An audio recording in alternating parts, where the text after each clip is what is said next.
everybody, and welcome to Searchlight Simulation's big presentation stream.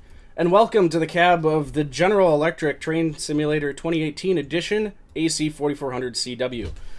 And this is going to be awesome. So today, we are here to answer any questions you guys may have about the product and show off every little aspect of it, and as well as explain some future features that we're going to be having. So I'm here to answer questions, and Kevin is in chat answering questions as well. Excuse the background noise. It's huge. We've been working on this locomotive for the last 5 years or so, and well, I can't say I have been. But Kevin's been working on this thing for the last 5 years and busting his ass on the model, and we've been developing the script and everything like that for the last few months, and it's huge. So we are going to get right into it, hop right into the cab here, and I'll show you some of the interior and exterior features of the locomotive. So here we are, and basic cab view, but a little bit far from basic. What we're thinking is this is currently the most advanced locomotive brought to the Train Simulator game series for the North American market, and even I'd say even far beyond what the AC44 is presented as in Train Sim World. And Train Sim World really doesn't offer much for interactivity that actually does anything, but this does. So let me show you some cool staples here. The brake display on the CCB2 control stand here is actually interactive. We'll show you your equalizing reservoir target. So if I move the brake handle down, you can see now it shows as release. Now if I take a set, you can see it counts down, and then if I put it back in emergency, there you go.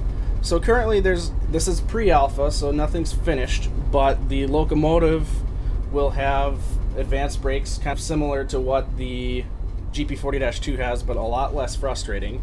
And then it already has advanced throttle and dynamic brake settings as well.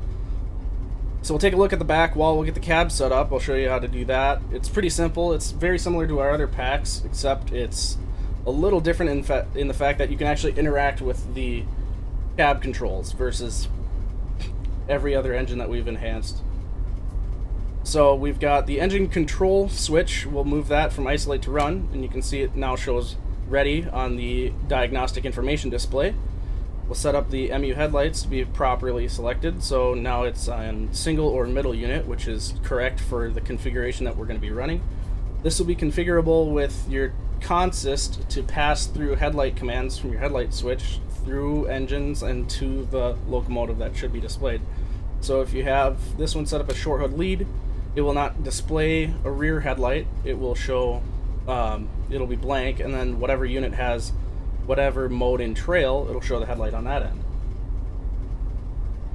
And I set up the engine dead for just cab control.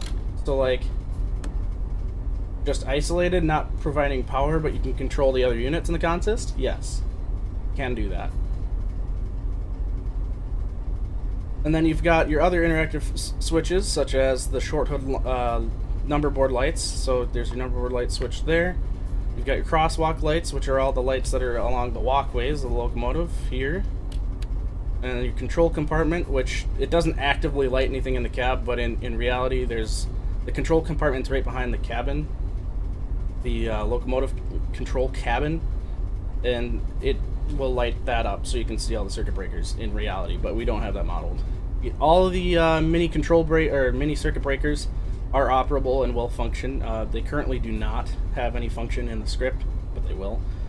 Stuff such as your drain valves, your 580 drain valves on the bottom of your tank. Does this come with in-cab signals? No, CP does not run cab signals. It has your GPS, your fuel monitor, your window heater, your ditch lights, snow plow. We still don't know what that is. If somebody can let us know, please.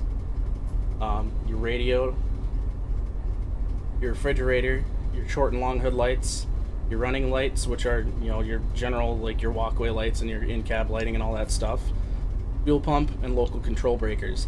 The BCCB, the event recorder, air dryer, auto water drain, and air brake computer, and distributed power switches are protected switches, and they'll always be on. And then we move down here to finish setting up. We got to put the generator field switch in on position, and then we may as well turn on the gauge lights so you can have a look at that. There you go. You got interactive HVAC controls, which in this case is just HV, because CP, when they ordered them, they did not install air conditioning units. Pretty nice. And then I'll walk you through some other stuff. We've got every little switch that you can operate in the real thing is operable in this cab. So you've got your desk light switch. Increase your brightness. Now you can read your TGBOs that would be on there if we could do that. Oops. And your other desk lights. Your overhead cab light switch there. And your fireman, or your second man's overhead light. As well as your cab light, which CP for some reason went with the fluorescent lights. It's a little weird. So there's some obvious things missing in here. We don't have the air ride seats installed yet. They take a lot of effort to make. And, but got other features as well. So according to Kelby, this train that I built should be about 8135 in length. And our goal was to make a locomotive that is as, excuse me, let me make a slight adjustment. Make a locomotive that is as runnable without a HUD as possible, and it's largely possible now. So, you know, you've got good speedometers that are accurate. Yeah, that's correct. It's CP only right now. So we wanted to make it so your drive experience is as realistic as possible, and so you don't have to run with a HUD. You just run on signal indication and your train length. And so we will dive right into the SDIS, which is the replacement screen for the IFDs that were originally installed. And the SDIS is equipped with trip optimizer, which is not functional. We don't want to have that. No. Our goal is to put this on Steam. Now, whether or not that happens is up to Dovetail. Yeah, so a Steam-only release. If things fall through or for whatever reason, we're thinking maybe Trains and Drivers or maybe selling through our own site. But ideally, we would like it on Steam. So, key operator function here, we'll just go to operator functions. All of the lag in the screen is set up as realistic as possible. It's actually down to the frame to the real screens. So we'll go to distance counter. We'll go to preset counter. Then we'll set the length at 8,135 feet.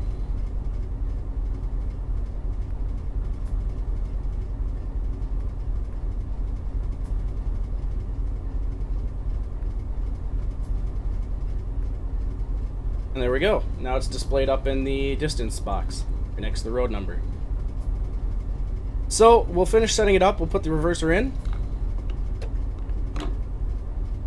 And you'll see a couple audio features. So the GE locomotives have a thing called skip fire.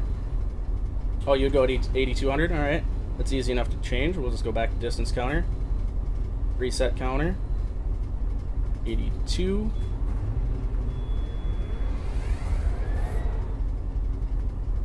Oh, shit. Hold on.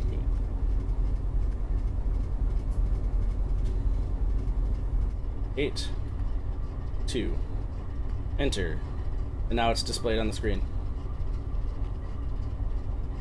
Yeah, we hope to get it on Steam for that very same reason. And now you might notice the engine actually did rev down.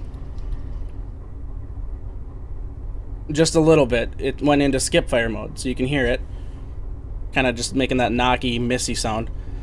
And you can see the RPMs are displayed with a slight lag and a little variation as well. So something that I've spent a lot of time making on this thing is audio. I wanted to create as realistic of an audio environment as possible. So you've got features such as when you open the doors, you can hear the engine very clearly. And then when you open up windows, you hear more of the exhaust kind of echoing off the soundscape on the track outside of you. And then we'll move over down in the nose here.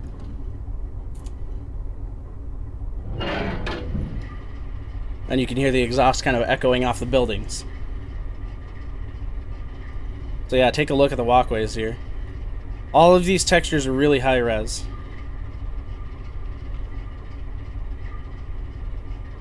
But you notice, if I can display it, right now I'm getting 40 to 50 FPS. So, really high poly. How do you figure the distance? Kevin might have to answer that one. I kind of missed your question. I'm sorry. You can even see the high-res details on the handrails and the chain and everything like that. I'll close the door.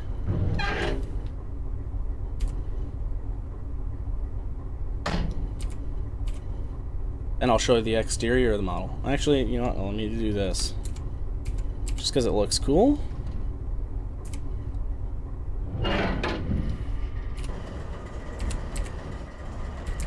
So here we are in the outside of the locomotive. I'll switch to the side with a little bit more sun here so you can see some details. Now ignore the coupler. Does the toilet work? Yes. This horn is a Nathan K3L or K3H, depending on whatever the prototype has. They're all different, so it will come with a K3L, and it's a brand new recording that we got from one of our partners. Ignore the guy knee-deep in the platform. I couldn't get rid of him. But ignore the coupler too. That's a stand-in from VRC that I'm just using because I didn't want to have a big block as our stand. We're working on that, but I'll show you some of the pilot details here. As you get close here, you can see that the steps are actually 3D and quite see-through. You can see the pilot support beams in there. And if you look from this angle, you'll see that nothing is not there. So if you look at it from a back-faced angle, you can always see that there's a back face to each poly. Not that it needs to be there, but because you can look at it at certain angles, you have to be able to have that in there so it doesn't look like there's just a floating seat or anything. So we've got your glad hands, you got your, let's see, independent, your actuating, and your main reservoir pipe. Then you have a brake pipe. Come to the other side, you have another brake pipe and another brake pipe that came with a coupler. Excuse me. This locomotive in total is well over 1.5 million polys.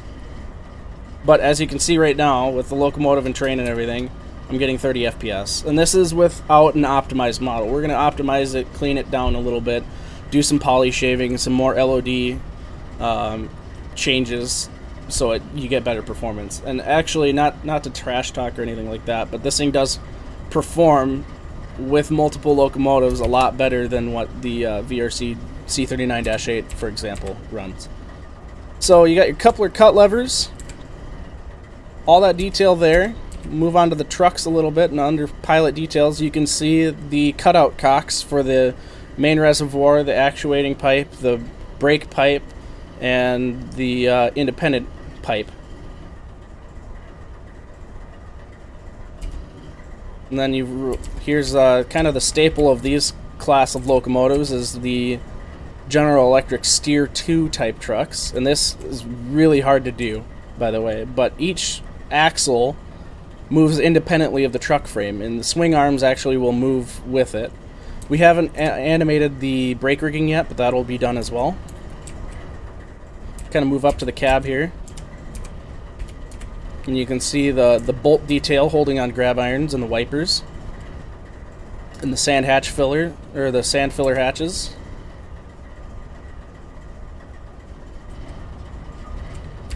More grab iron detail here. Some headlight, I can't get too close because the flares get a little weird about it, but some headlight details. You got your little thumb screws to open up the headlights and change the bulbs out. Any chance you could fire exhaust or shoot fire out of the exhaust? No. The real ones don't really do that very often. It will have scripted exhaust effects though that you guys have come to expect from our enhancement packs, and it will have, really good stuff, really genuine, kind of that drifty, lazy look that they all have. You can see some of the detail on the air brake cabinet underneath the cab. You've got your lifting latches, or your release latches. Really high-res decals for the numbers and class of the locomotive, DRF 44, diesel road freight, 4,400 horsepower. We'll move down here to the main reservoirs. You can see that all the plumbing is there. including all the plumbing that actuates the dump valves and then sends it into the sump. We'll have little particle effects whenever the sump actuates, so it'll be like a little cloud of mist. Any 8K textures? I think they're 9K, aren't they, Kevin? I think they're like the main textures are like 9K. It's crazy. And then you got your dynamic brake cabinet here with some realistic vents. Move to the rooftop a little bit. You can see we spent a lot of time researching and using some resources on the internet to find the proper configuration of antennas per class of locomotive. So each class of locomotive outside of the 8500s all have different arrangements for their antennas for both radio and DP. 8 by 8K and then 7 by 8K for internal. Move to the rooftop. You can see the top of the dynamic brake cabinet here with 3D lifting lugs. Move to the top of the engine cabinet. You got 3D hinges. I thought these were normal mapped, but by God, they're 3D. An actual realistically shaped, textured, and modeled horn. This is a Nathan K3H. I had to look at the manual. Actually, no, this is a K3L. I'm sorry. Everything's 3D. So this is currently an old build. We'll get better than that. We've got our really well-detailed exhaust stack that we'll have exhaust coming out of at some point. You have your radiator cabinet there with realistic 3D grills, and then your radiator underneath it, your radiator cores underneath it. Move a little bit further underneath here, the AUX cabinet here. You have where your air intakes are and your intake for your radiator. Your handbrake, the rear truck, and a close coupling in the rear because I've yet to set up the bounding boxes. So you're kind of looking, like I said, it's a work in progress. This is nowhere near a finished product. But you can hear how the engine sounds change with distance, like all of our packs. And what paint schemes will be available? This will be only in CP. On release. We'll be releasing a free repaint pack, so anybody who wants to repaint the locomotive into whatever scheme, they'll be able to do so. It'll be all PSDs with your base textures. You guys will have to weather them to match what you guys are doing per your prototype. Can you do self-load tests? Actually, you'll be pleasantly surprised. I will show you that in a second. So, as we get further away from the engine, you can hear how the exhaust note changes.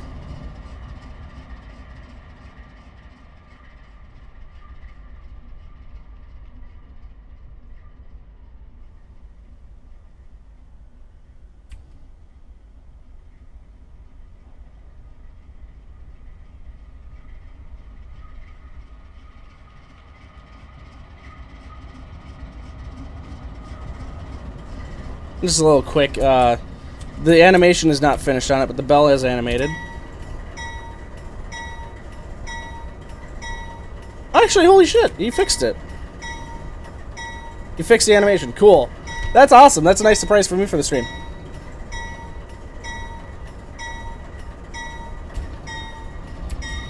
And then, of course, you got your K3L horn. So, actually, I wanted to show you something quick, too.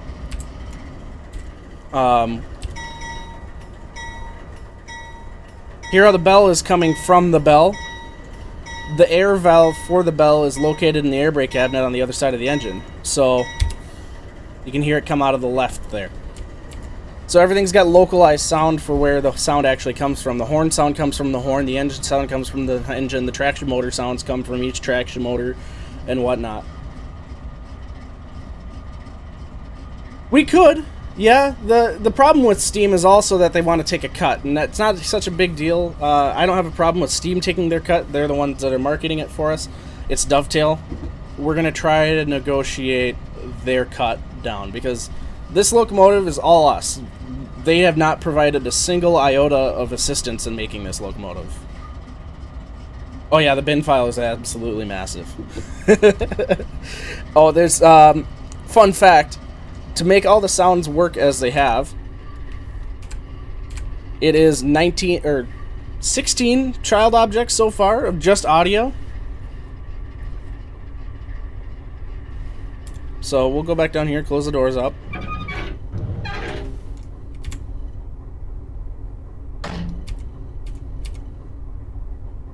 Oh, he even fixed the alerter. Cool!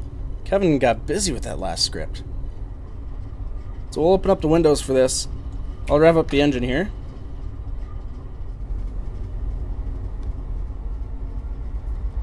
So a feature of the self-load test that I have not implemented yet, but it will be, is that when they self-load, the locomotive will run itself against the dynamic brake blowers. Yes, it does. Well, I'd like to say it does, but... oh, there it is. Yeah, it'll work. It doesn't have any sound tied to it yet. None of the brakes have sound tied to it yet.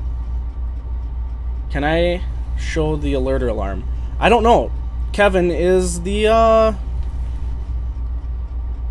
oh, for SP, that's a different plan. So, for SP, we have to make a completely different model. So, the idea is, at least if I can share it, I don't think it's a problem. The idea is that we want to do CP, then CEFX with the high-ad trucks. Once we make the high-ad trucks, it makes everything else so much easier. So then we'll be able to do, I think our next planned skin is CSX, because we have a friend that has been helping us extremely with our... There's been a... That's funny. We have a friend that's been helping us greatly with the development of this locomotive, who's really big into CSX, knows every in and out of the different variations that they've had over the years. So we will be doing CSX, and then I would personally like to do the UP predecessors first, so things like SP and CNW. They had some really interesting... Okay, thanks for joining us, I appreciate it. Things like the SP and CNW, they had an earlier control stand where these screens were actually both mounted on a really weird side plane, and then they didn't have any of these circuit breakers here, they had them all up here. Really weird. I mean, you could tell GE was really in a transition period when they made these things. So we want to do SP and CNW first, and then we'll do a UP CTE build. And then, of course, anything between that, if you guys want to do patches, whatever, that's all up to you guys. And as far as like the schemes of CSX, we're not sure what we're gonna do. That's way ahead. That's way far ahead in our plan. Right now we're just focused on getting this thing out. Finished and out. Some other interactive stuff I didn't show you in here is the sunshades. They actually work. They work pretty well when the sun's at the right angle. All four of them work. All four of the windows in the cab work.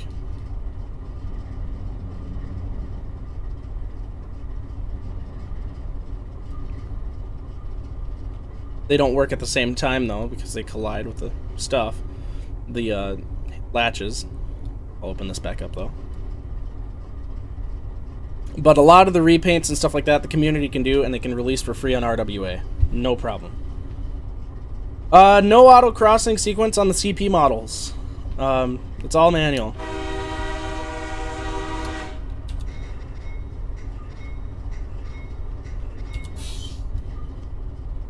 Actually, you can hear the difference in the audio for the horn, too.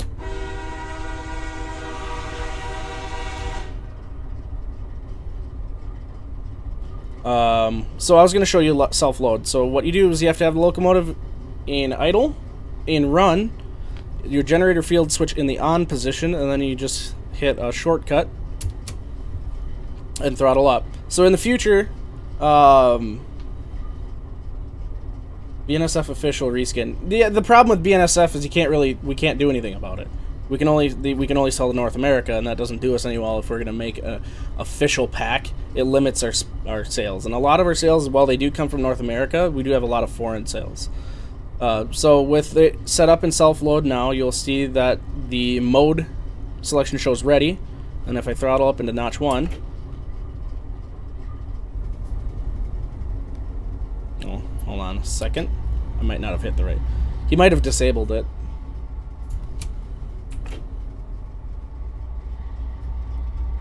Or maybe not. There we go. Sorry about that.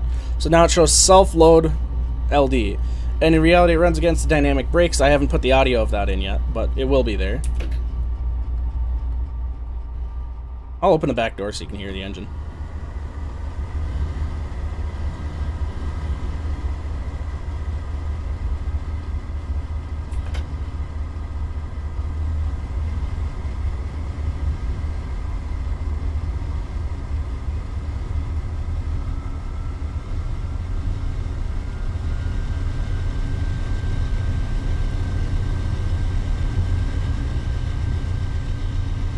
State for the record that you can't get RWA to work on your rig. Yeah, you can.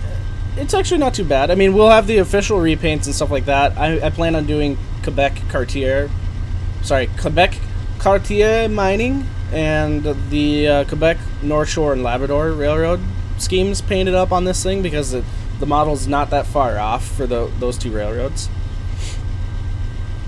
So notch up again here.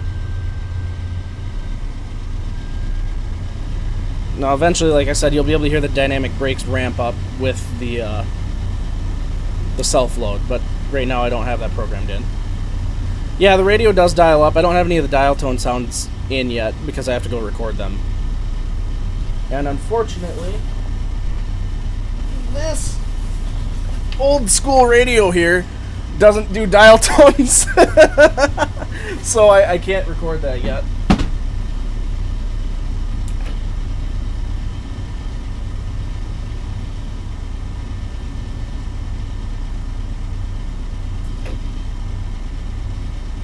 So you can see the engine's holding 992 or they're around RPMs.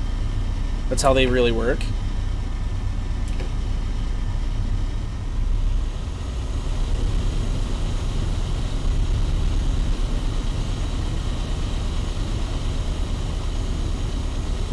Oh, yeah. This is a Canadian Pacific AC44. So you see the RPM, the horsepower is building up over time as the turbo spools up and everything.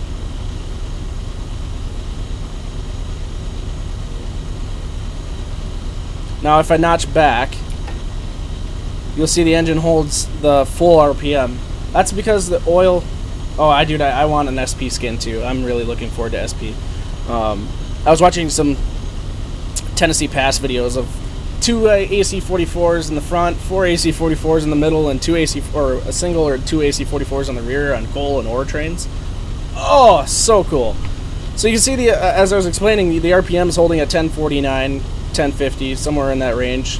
It's because the oil pressure and oil temperatures are at the right percentage, so now it's trying to cool it down.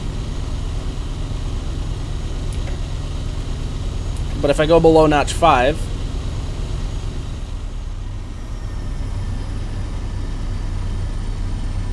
you hear the turbo spool down.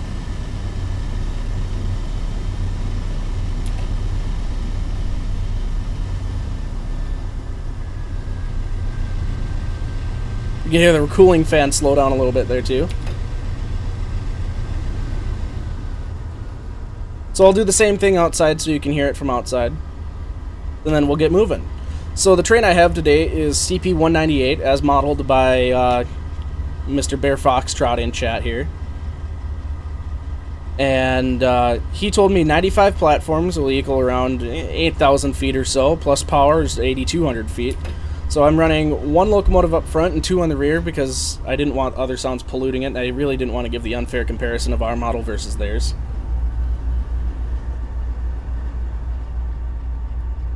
Go back down to idle. Close some doors back up here. Go outside and we'll do a self-load.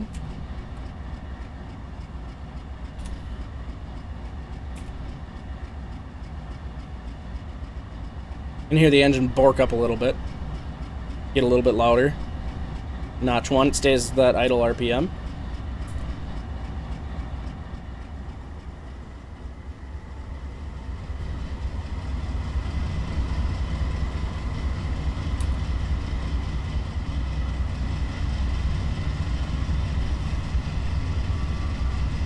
So yeah, the fact that you can do self-load is pretty fun. And it actually has been really beneficial for me. Aside from testing the traction motors, this is what I tested the engine sounds with the entire time.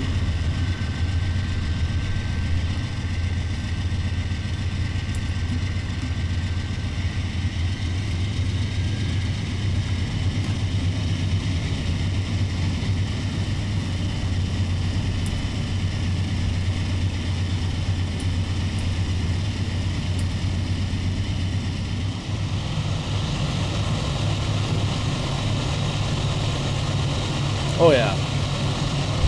We'll get a little bit further away here.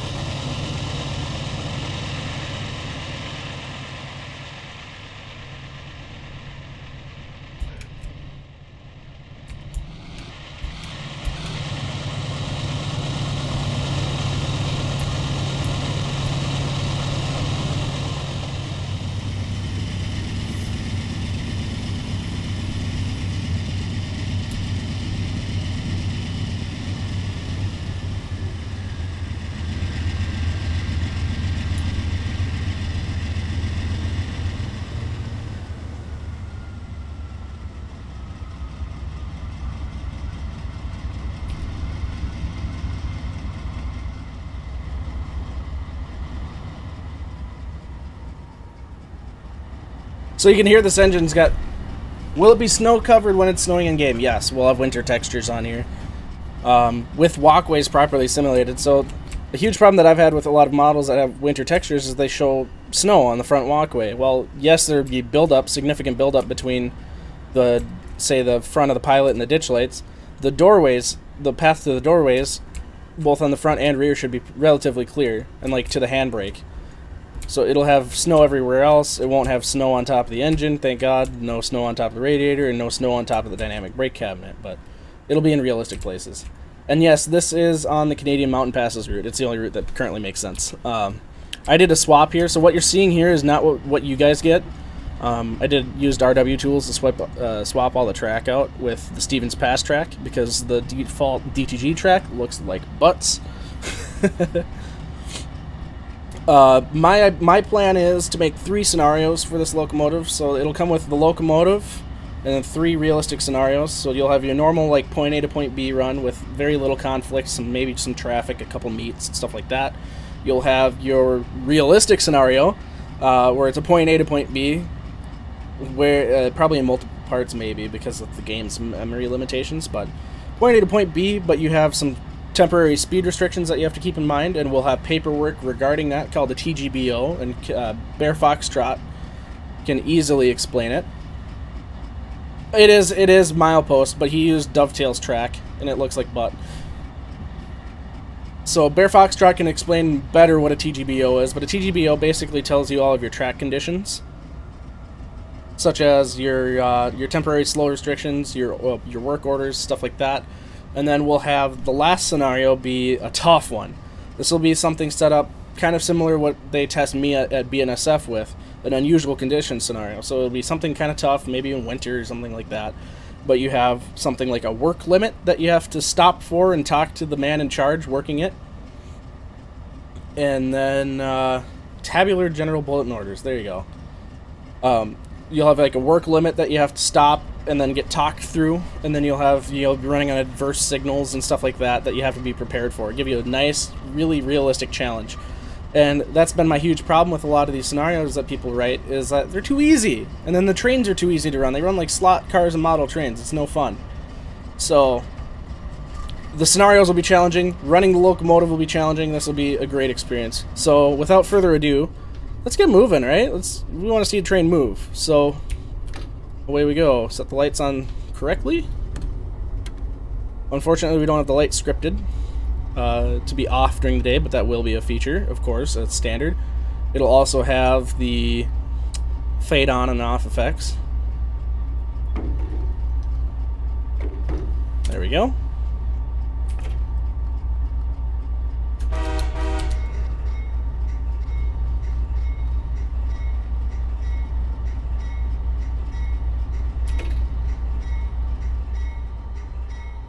You can hear the traction motors making that little whine sound.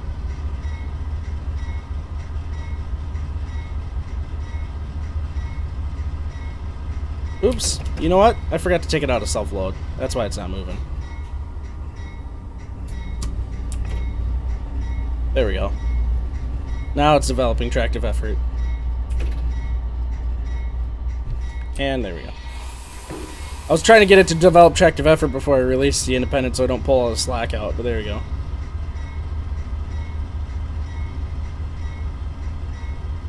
Something else I forgot to show you here, the screens are dimmable. So if you're running at night, you can always run them with them dimmed.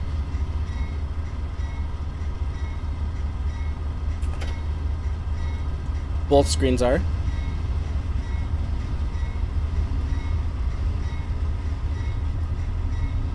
You can see the information being fed here. You get your speed on each individual traction motor, which may or may not vary.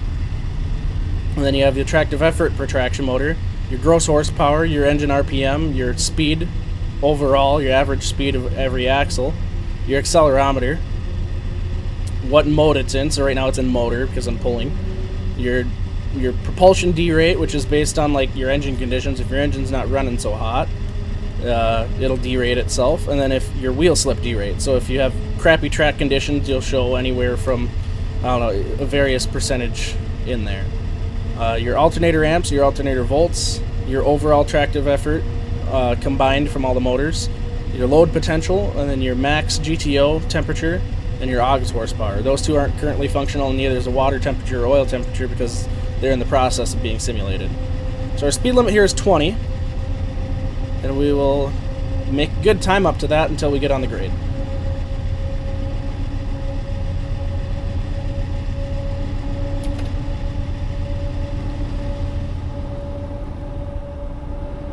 So right now, at this point, I'm just kind of waiting for some video or some information to come in from General Electric Transportation Systems for the speedometer on the main SDIS, as well as the counter. So right now I can't set the counter to count down for me, but it will be a feature, obviously, in the future.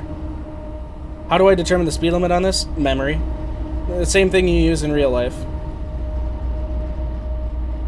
Oh no, we do not plan to stop here. We've got big plans. So I know the speed limit based on memory, but you can look at the HUD. And a huge part of running on a real railroad is being familiar with your territory, so you don't have to look at HUD or even your paperwork. We'll include maybe a timetable of the Lagan and what is this sub? The mountain sub? I believe this is the mountain sub on this side, and once you hit field, it's Lagan sub north or continuing east. We'll have the timetable, just your speed sheet and stuff like that, available with the manuals. So it'll come with the locomotive manual. It'll have your scenario manual. So it'll come with all your tabular general bulletin orders, TGBOs.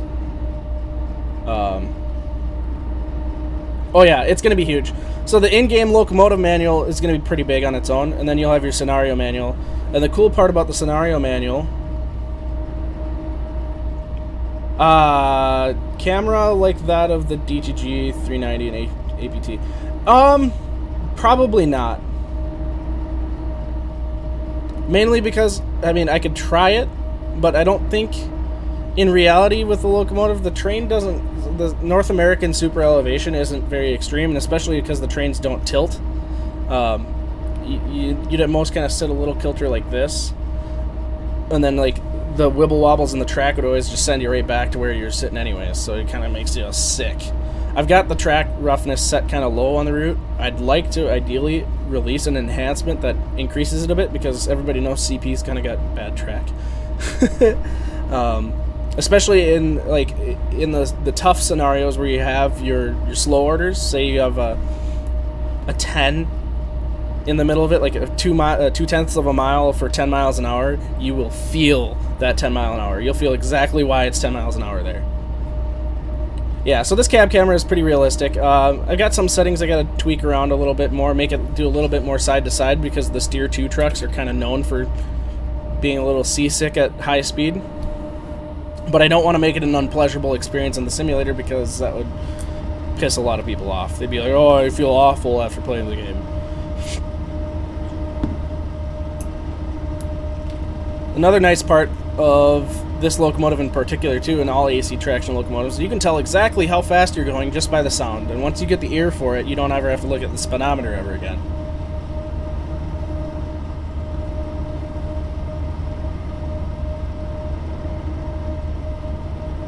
So after the next signal block, or maybe it's this one, after this signal block, sorry, it turns to 35, and that's where I'd set the counter to count down.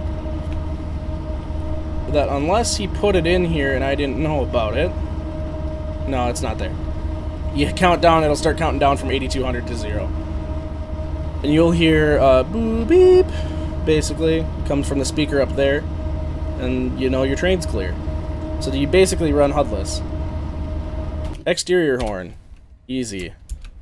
Easy to do.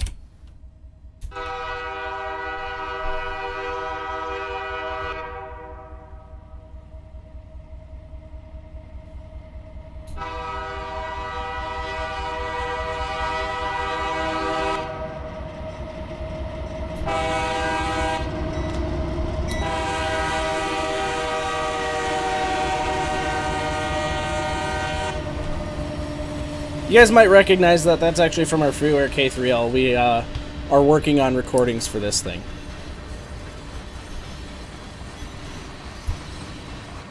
Sounds like you're at work. That's a good thing. If it makes you feel like you're at work, that's a good thing. And of course, you got the horn on the inside that does the same thing.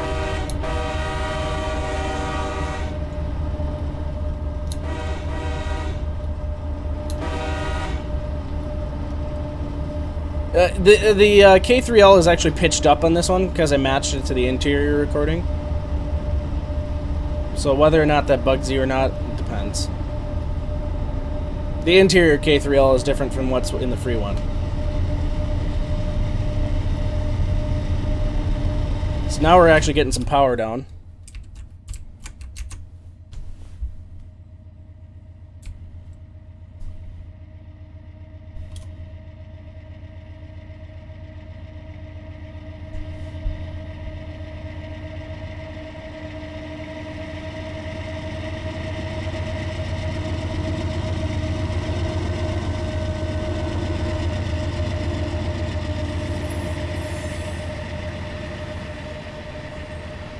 Are DPUs possible? Yes.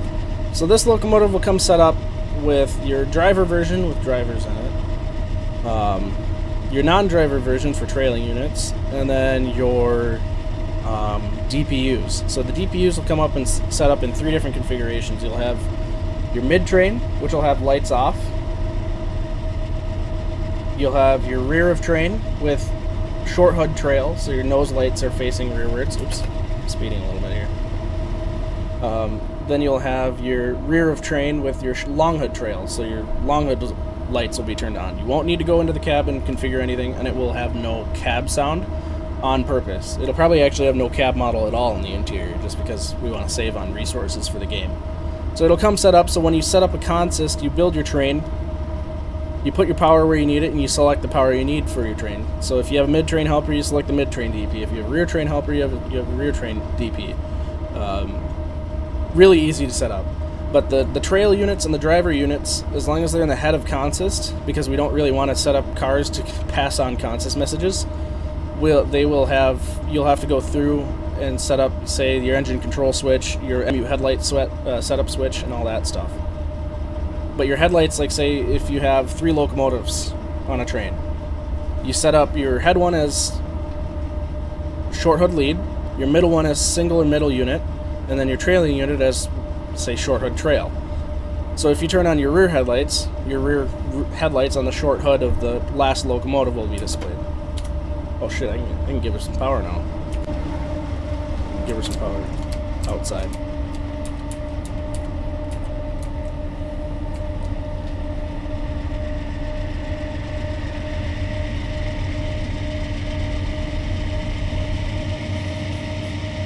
So the ammeter on the HUD is configured to show tractive effort instead of amps. It still says amps, but it's displaying tractive effort. So if you move a decimal point over to the left, it is showing 57,000 pounds of tractive effort. May as well go full throttle on.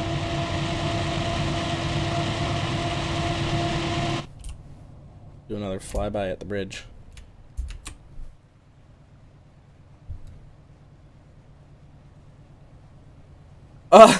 Making freight cars? No. I'd like to, but unfortunately, we just don't have the time.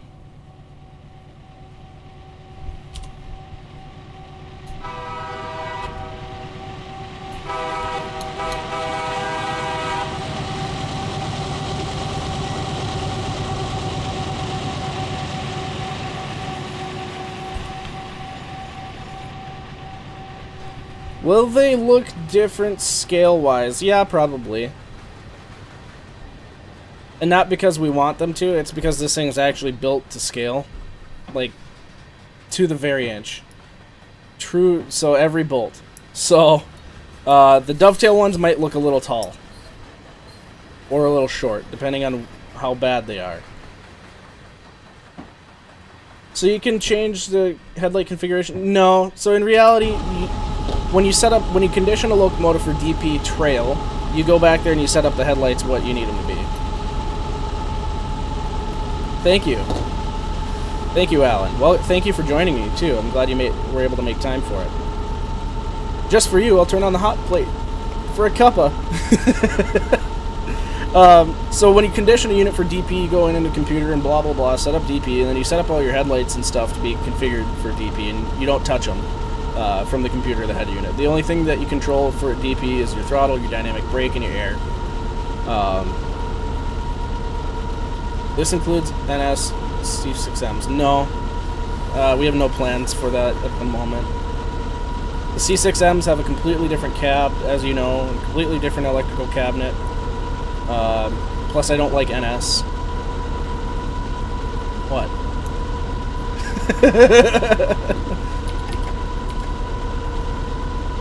Thank you. So, changing cabs to set up for DP? No. So you won't have to set up the DPs manually. That's one of the features we're gonna do, because it takes, every time you change cabs in Train Simulator, it has to load an entirely different new blueprint, and that takes a lot of resources, especially memory resources, when we're running 15 different audio blueprints. So the idea is to make it set up already, so you don't have to warm beers minging. Oh, I'm sorry. Yeah, no, Kevin wants to do NS because of the money. I don't like NS.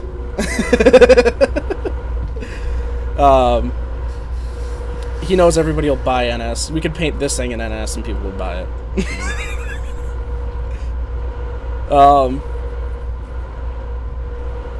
But so the DP will be already set up for you. But when you have a trailing unit in a consist, like a consist is a group of locomotives on a train, not a train itself. I gotta slow down here. I'm speeding.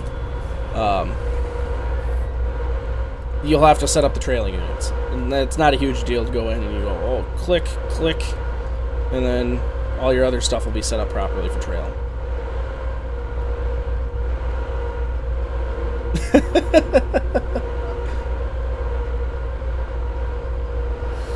So you can hear how the motor's kind of like, with the bounce of the engine, kind of surge in and out.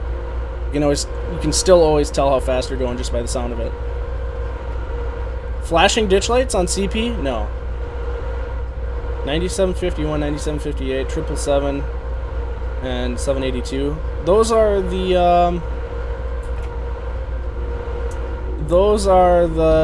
AWVR units, right? From the Unstoppable movie?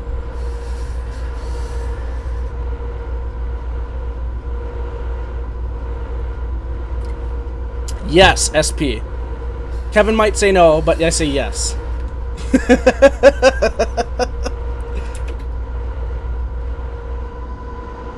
It'll take time, though. As I was explaining earlier, I don't know if you might have missed it. SP's cabs are completely different. So the screens are set up on a plane, like, oh, I suppose you can't see my cursor. But they're set up on like a 45-degree angle plane, so they're sitting at a weird angle, nonetheless. And then all of these mini control breakers and the air conditioning switch, they're up here, between the radio and the angle of the cab there. Rebuilt SP with flashing ditch lights, possibly. Yes, Arizona green tea. They were all out of Arnold Palmer's. Kind of mad about it. UP versions, yes, eventually. So my idea, I don't know, I'm kind of repeating myself here, but my idea is to do... You did not just diss Arizona green tea! Sponsored by Arizona green tea. You can do the reskin if you want. So like we explained earlier, the reskin pack will be made available, and you can make the reskin if you want.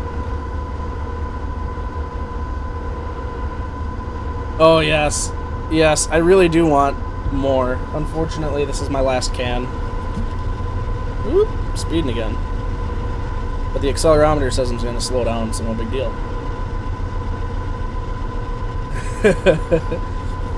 So I want to do SP, Chicago Northwestern, and then UPCTE, and then anything in between the community can repaint. Because I don't really feel like repainting everything.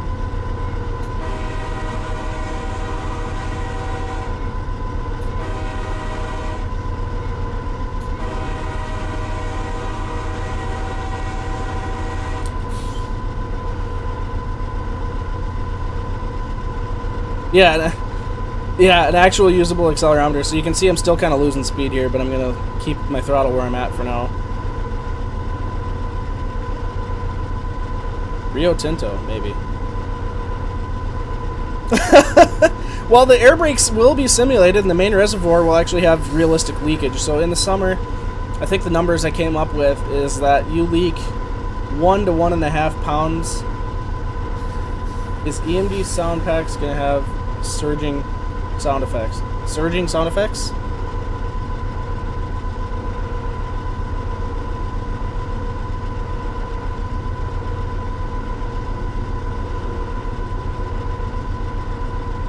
I'm not sure I understand what you mean. Yeah, BHP would be cool. We're going to let the community... So the nice thing about this is, if we're doing a CSX version, what route would it be on? Miami? I don't know. There's no real good CSX routes out right now, is there? Probably Miami, I guess. Who knows? We're not at that stage yet, so I really can't say.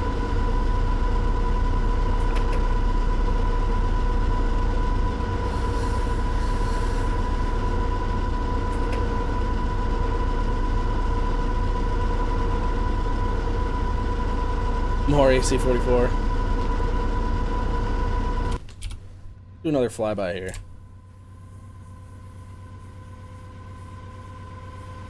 Thank you.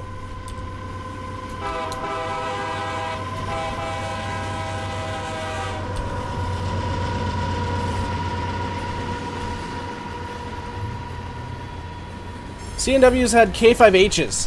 The best horn in the world, in my opinion. Well, best horn Nathan made. Yeah, they all came with K5H's because it was at that transition period where that's all GE had on hand. It was amazing. The idea, yeah, like you said, we're going to let the community do a lot of the skinning for us. We're going to make the base models, so say CNW, SP, and UP, and then any other variation of the skins that you guys want. I know Zach loves doing UP, so Zach will have you guys covered. He's got you. He'll do patches too, I'm sure. SP had P3s.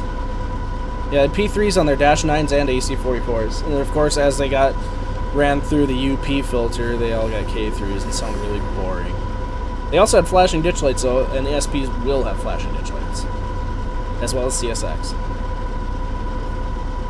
Oh, we do have a K5H. Nice. Nice. Yeah, that's true. Well, as you saw, Nate just answered the question there, too. He's got a good K5H he can record, so we'll have a really good recording. Shaving a haircut or Jingle Bells, of course. I'm not going to do Jingle Bells. It's out of season, but...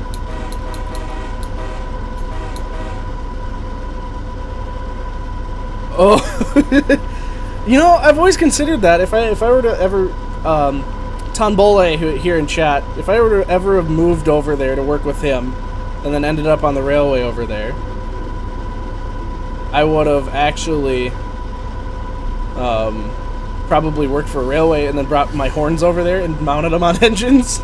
Oh, people would be pissed. Absolutely livid.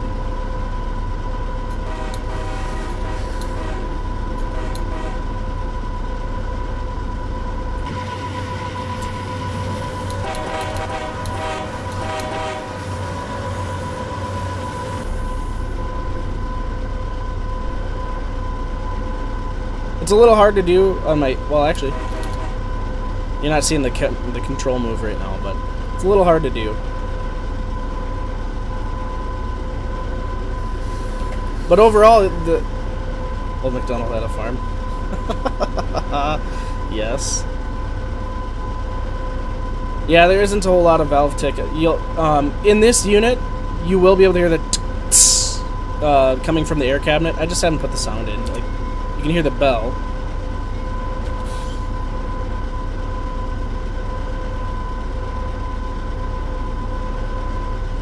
So, fun fact here, while we're driving along here at 35 miles an hour, right now in Notch 6, the engine's turning 992 RPMs and developing about 3,000 horsepower. It would take 3 SD40-2s in full throttle, burning 256 gallons per hour to pull what I'm doing, to do exactly what I'm doing now in Notch 6.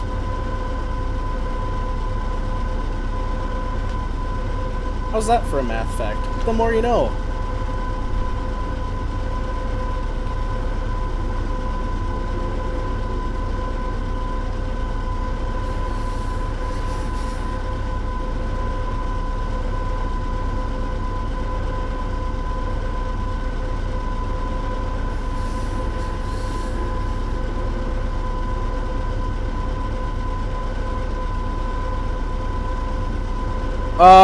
So depending on the quality of the reskin, say like if Zach were to make a UP skin, we would host it on our page, so you can download it right from our page.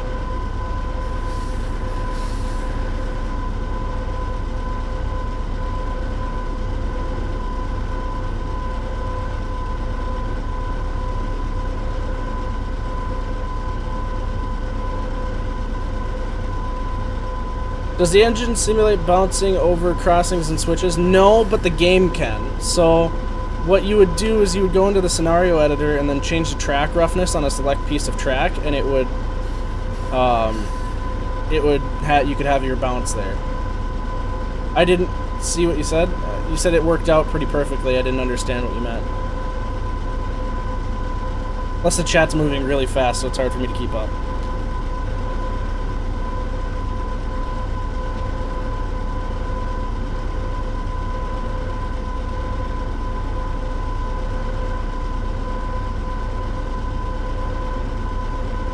Oh, you did the wedding march on a K5? That's pretty cool. Kevin, don't encourage him!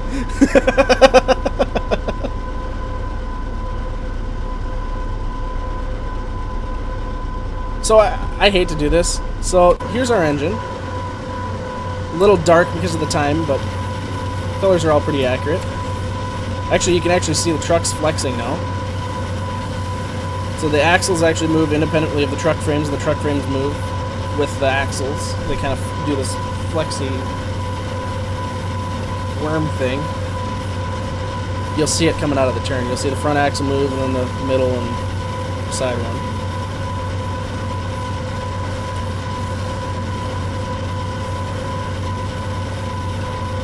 See it?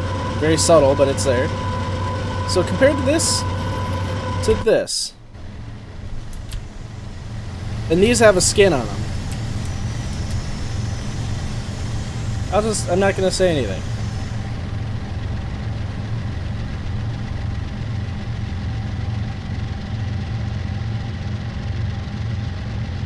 This is, that's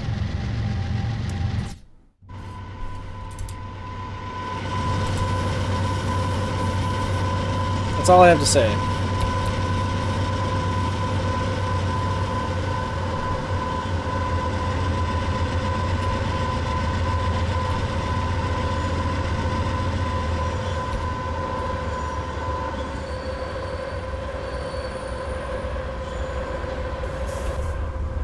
Terminal. It's terminal, he says. So, let me refer to where I am real quick. Twin Butte. I think it's up here? No. There's a little bit further up, there's a big horseshoe curve. At Albert Canyon, I'm going to make a stop so you guys can hear the dynamic brakes.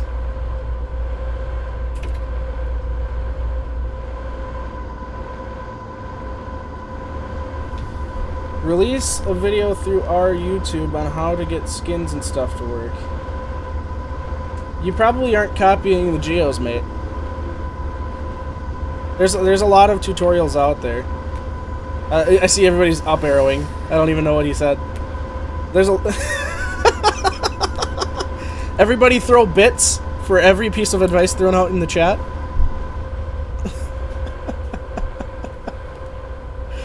Oh man. You guys are nuts. So there's lots of tutorials out there. I think kind of like how Brennan, Train Sim USA, he made a stream or a video.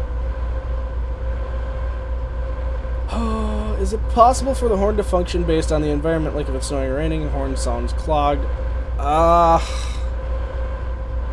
Yes, kind of.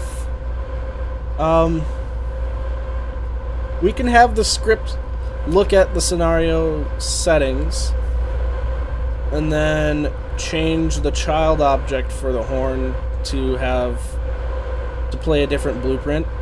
But it would be, yeah, it would require recordings of the horn being clogged, and it would require recordings of it being muted or whatever.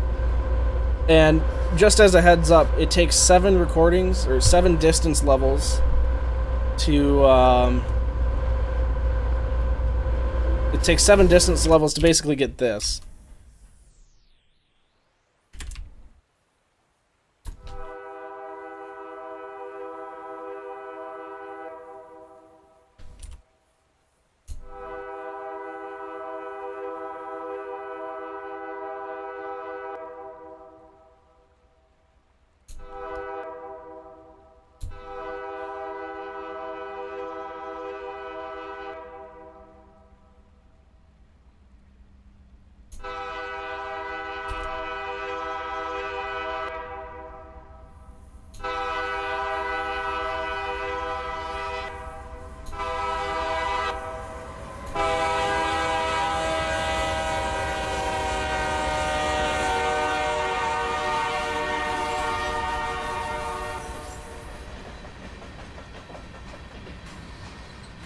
So it takes 7 recordings to do that. So in order for us to do, say, weather-dependent horn sounds, it would take, I don't know, 21 different recordings. And that's just too much work. It really is.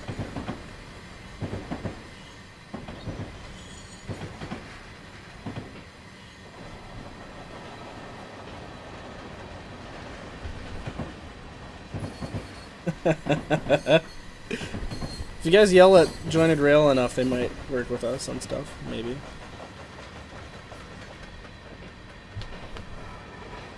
Yeah, these are the G-Trax ones. They're pretty sweet. I swapped the audio out, obviously, for Walter Jaschke's sounds. Oh, he's here! See what happens when I call people out? The alerter. Kevin, did you script it? I see you scripted the... Yeah, I was gonna say, I see you scripted the nodes to be off, but I wasn't sure if you had it enabled or not. So currently disabled. There you go. Just like me!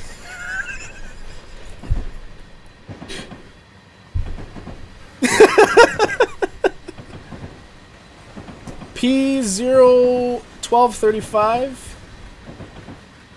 Just everybody at MooseChuck4710 right now. And then throw bits in there for me.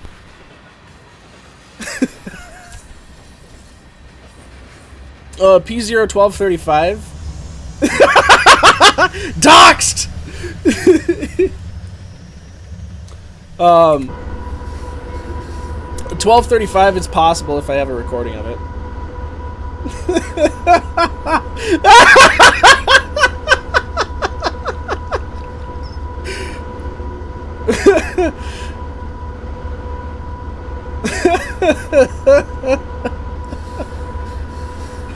Now he's really not gonna work with us. Oh man.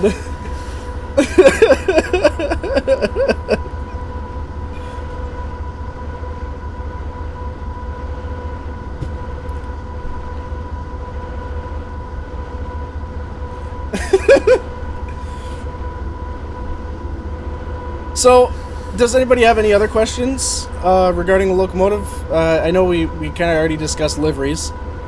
Liveries are kind of a far-off thing at this point. We just want to get this thing done, but anything about this locomotive specifically? What features are there? Oh, my coffee is gonna burn. Gross. Any about the CPs specifically? Or, like, what features we're gonna have here?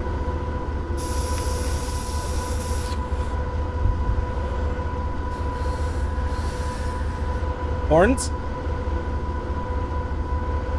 Yeah, why are the lights on during the day? Because it's not scripted yet! Windshield wipers. $30, yes. No, it's gonna be $20 or $25. Can I show you guys some wheel slip? And will there be anti-E. Hunter Harrison graffiti? Yes. Maybe. We don't want to piss CP off with their licensing, though. So wipers. A little stutter there.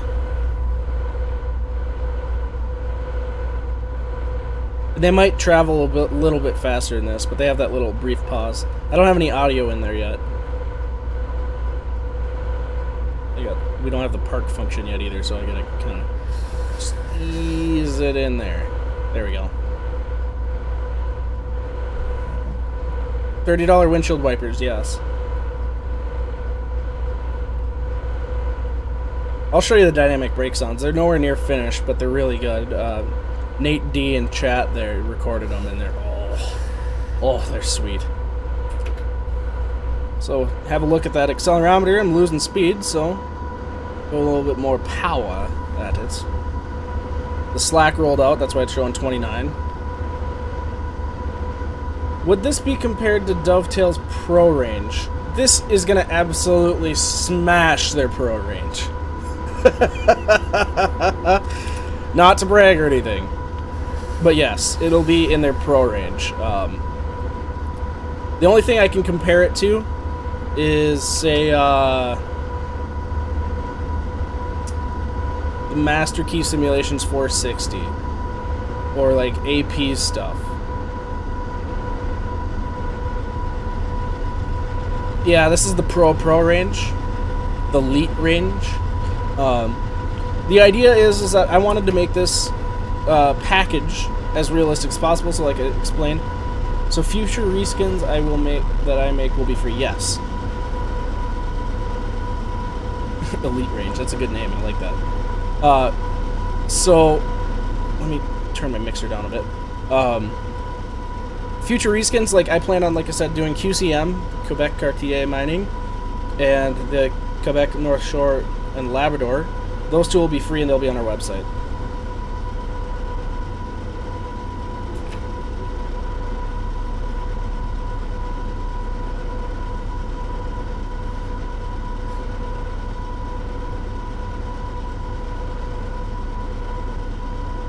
But the idea with the entire package is to make it a challenging run. I mean, sure, you can... Yeah, fix that mixer. Yeah, ooh, turn it way down. Oh.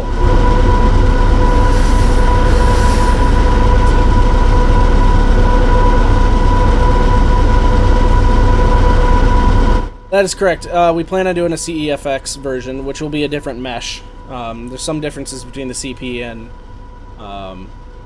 the E33.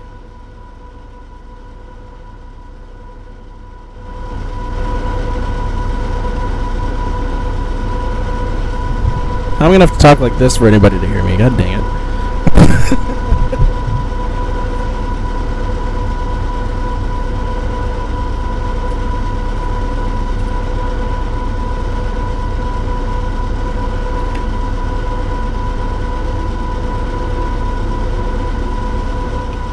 So CEFX will be the next one, for sure. Just because we both have been like looking at pictures of them and go, oh, it'd be so perfect and a good contrast. Yeah, I have streamer mode enabled. Why? Yeah, Conrail didn't have AC44s, but it would have been cool if they did. They got the 80 Max instead, though.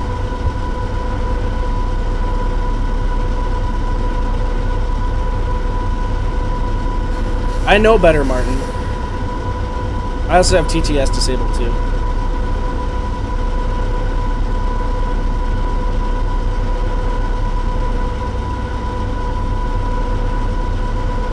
My favorite passenger railroad? Between Milwaukee and the Great Northern. Easy.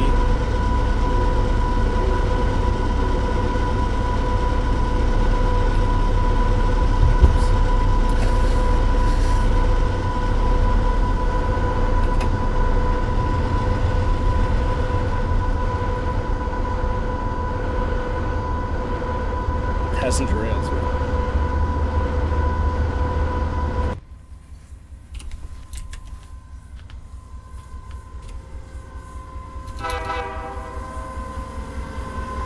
Yeah, I can't throw crowbar on this.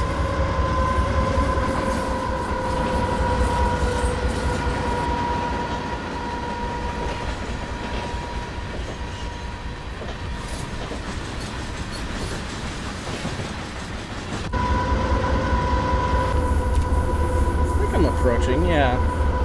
So you get to hear the dynamic brakes a little bit.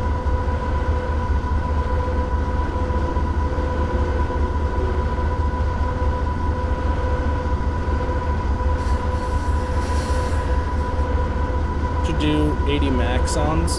Ugh. Yeah, 80 Mac would be cool. I've got a friend that's got recordings of them. I just don't have in-cab recordings, so that kind of limits us.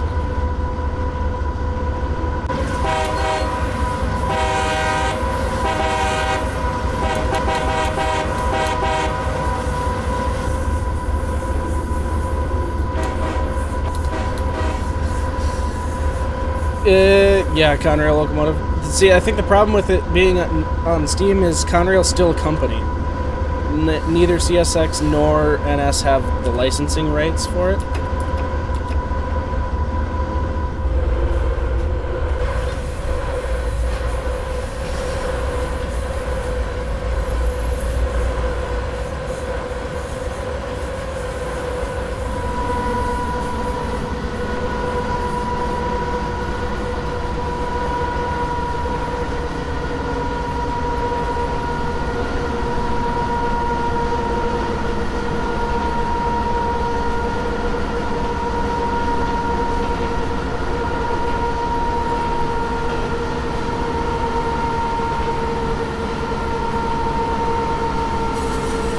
No. A C6M would be possible, but that'll be a long ways off. We have to make an entirely different cab.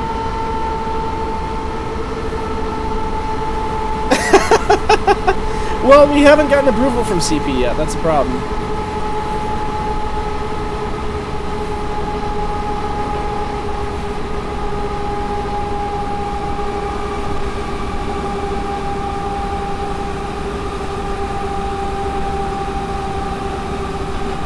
Thank you. There's multiple layers on the number boards.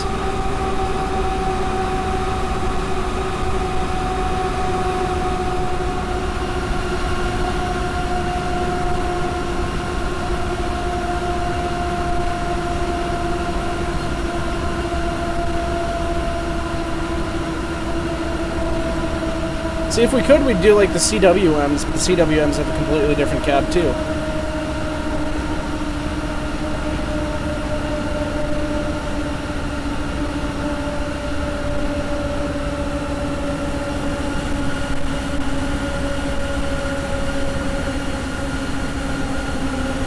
Oh no, this skin is not getting removed. It'll be included. And if it's not included in the set on Steam, it'll get included for free on our website. Because everybody knows CP doesn't keep anything clean.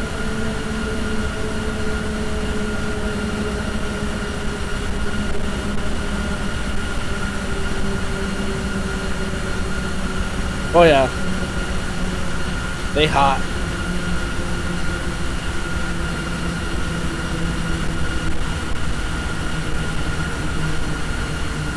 Oh, the Olympic unit would be really cool, but the Olympic committee sucks. You can't skin anything of theirs. You could maybe make a free one available, but they'd dox that really quick, too. That's why nobody has Olympic units available for Train Simulator, even in HO scale.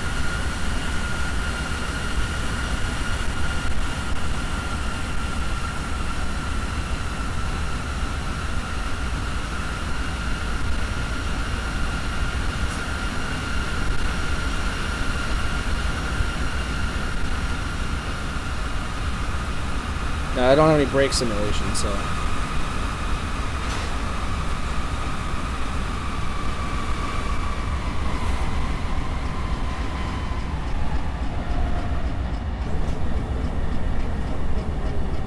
Will there be more cab views displaying the displays up close? Yes, I plan on doing that. You can actually see that the cabs are just displaying everything right now live. Even from outside you can view it. That's pretty cool, isn't it?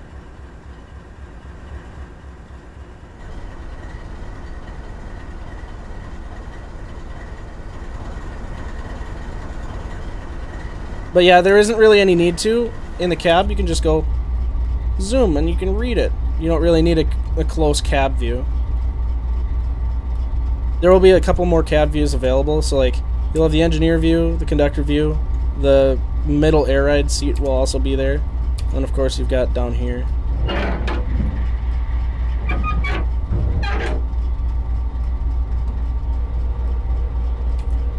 So there's a few cab views, but there's no real need to do that since you can read everything. You can, I mean, you're not going to be struggling to read any of the information on here.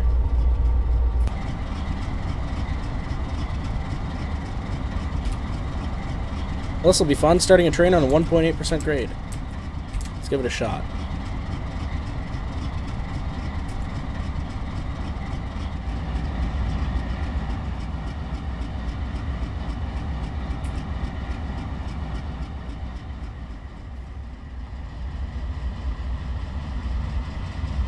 Yeah, standing room only for CP.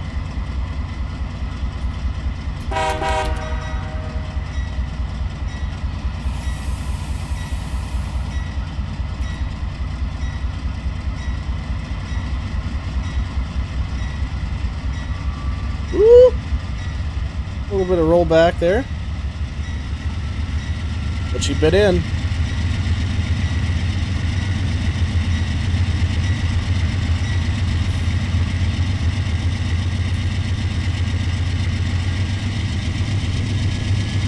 Just because sometimes they do. It's not consistent. Not consistent how they ding.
Yeah, there's no wheel spin scripted yet.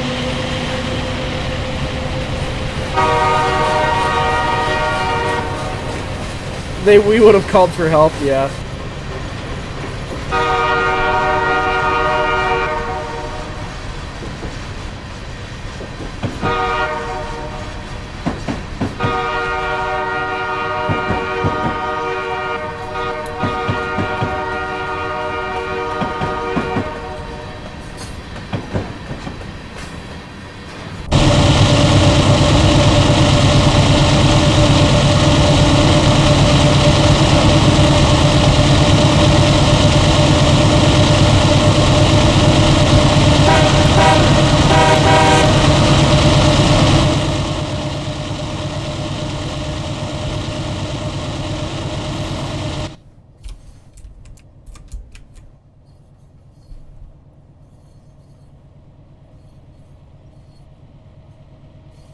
There is a little bit of Z flicker, but that'll get resolved. You can see it much closer than DTG engines that it doesn't do.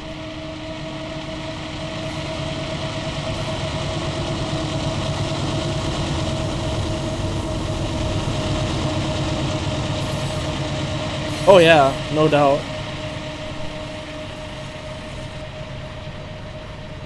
I mean, this isn't by itself. It's got 8,800 horsepower on the rear. It looks like Kansas.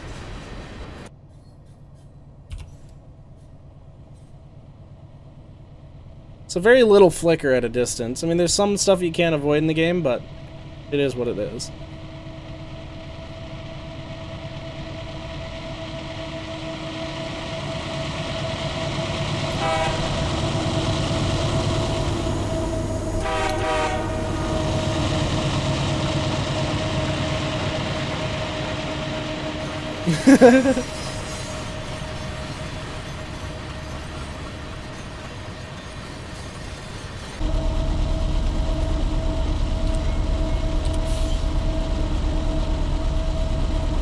This is mountain grade, 2.2% here. It has auto numbering, so it has auto numbering within the range that it's replicating.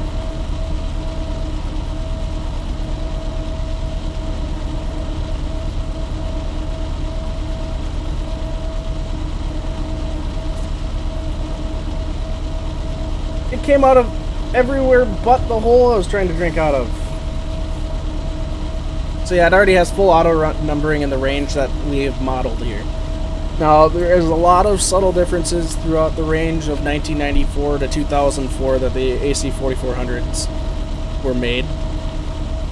So, I don't think we're doing all of them. Not right away, at least. It'll take a lot. Yeah, modeling all that stuff takes a lot of time. I know, I am out of green tea now.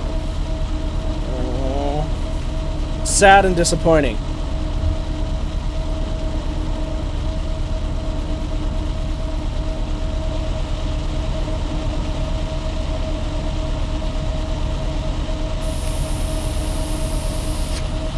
What beverage in the cup holders? I don't know. Coffee? Yeah. If this is work in progress, what percentage? Kevin would be a better judge of that. I keep adding shit to his list, though. He literally has it labeled as a text file called Anthony's shit list.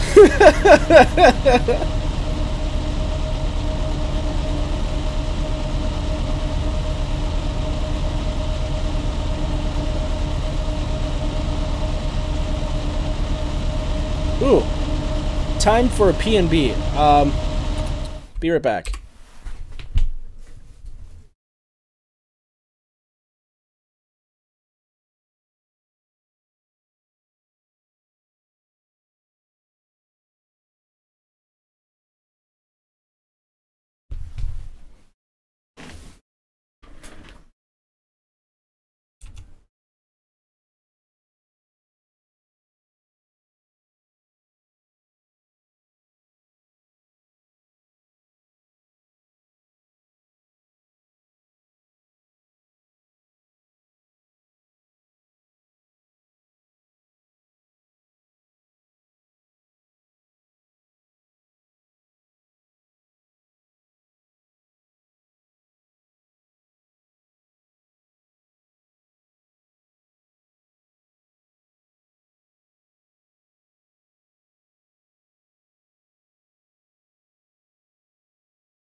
I'm back.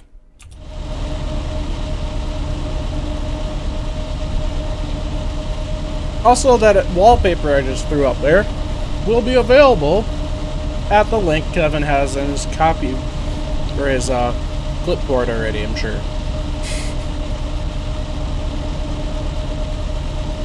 That was good. I was not shitting. Come on. I don't poop all the time. If I poop, I have my phone with me.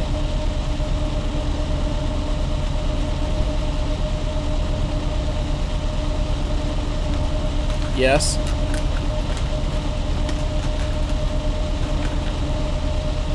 little red turds of this. Dude, I went to the bathroom and downstairs for food. Come on.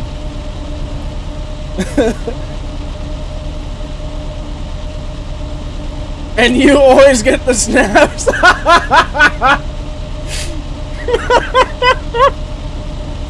Too true.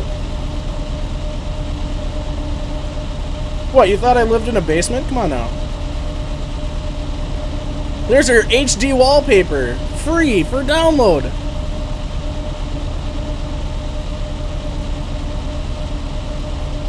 Hey, you know what? For starting on a 1.8% grade, I am making good time up this hill, huh?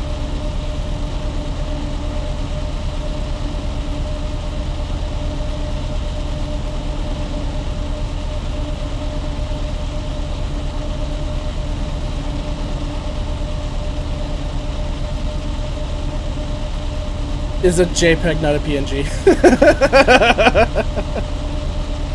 Well, sorry you didn't want a fucking 25 megabyte PNG.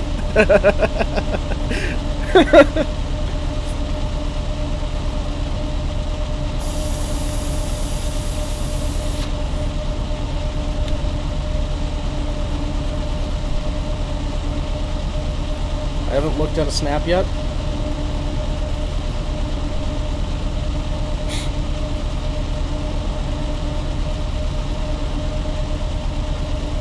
Going up to the crest here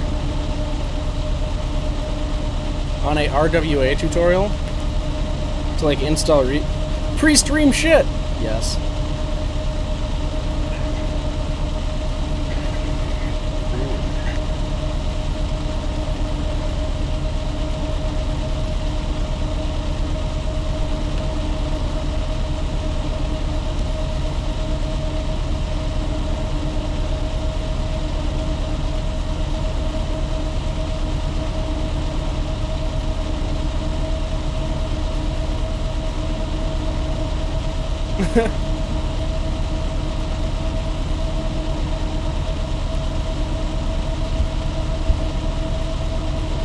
Now we're making good time after we hit that peak there.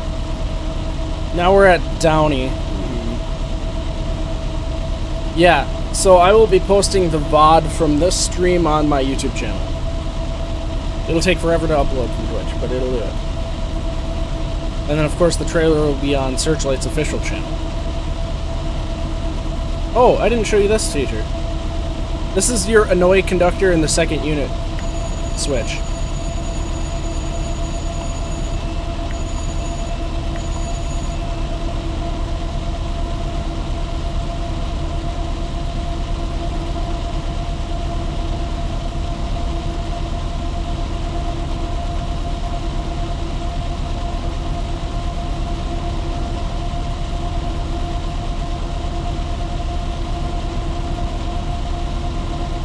Yeah, or freak out the engineer when he's in the pisser, yeah. Oh, god dang it, an alarm's going off.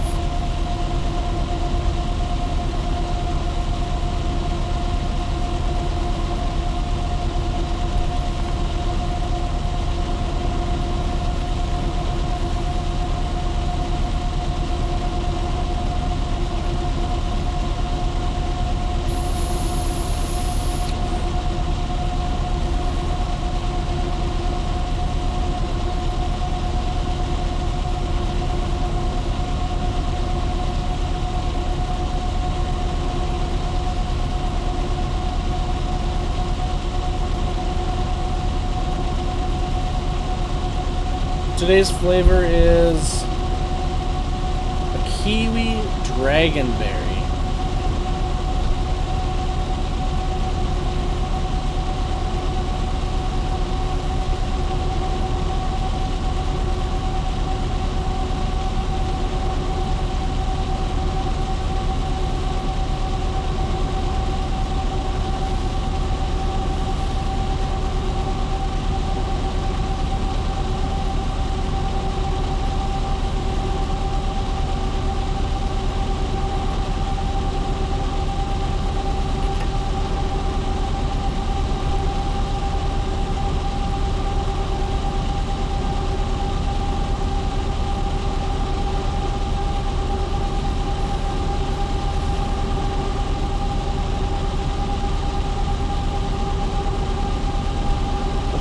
the Dragonberry?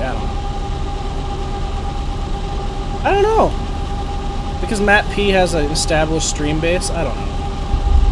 I don't care. I don't care what Matt does.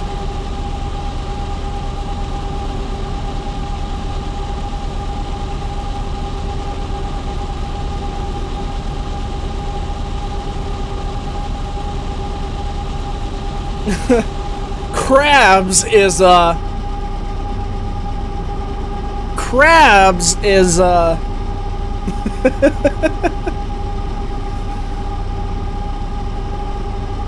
No, I like Matt. Matt and I have known, like, he got me onto the beta team and all that stuff. Matt's a good guy. It's not him that makes all these crappy decisions that Dovetail does.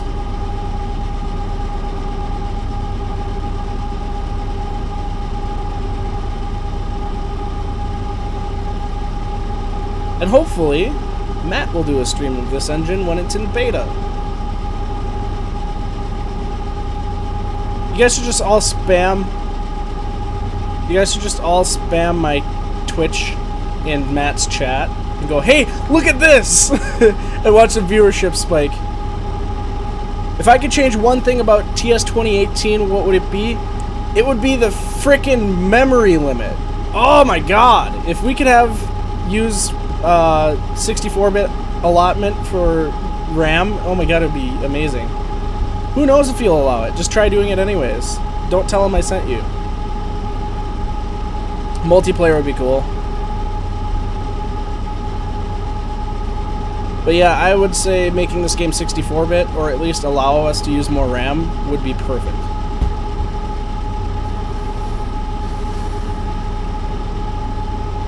Who is Virtual Throttle?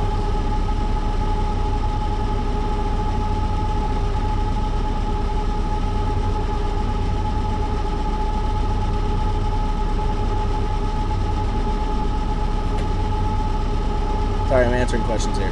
Updating the game core? Well, that's basically it. I mean, updating the game core would be just allowing it to use more RAM. I mean, there's other things you could do, but mainly updating the RAM would be the hugest thing. That way we could run realistic scenarios with a realistic amount of trains as far as AI, and we wouldn't run into dumps all the time, all that stuff.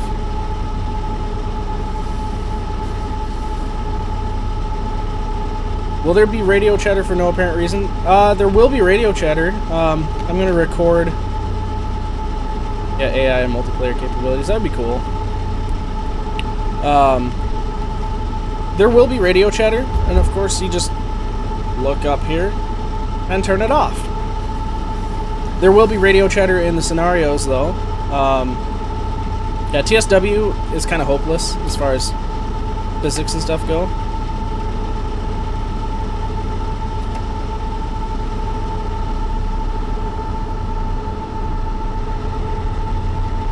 Yeah, it'll have specific radio chatter. Is the idea. But in the scenarios, you'll have... Oh, shoot, this is 25 here.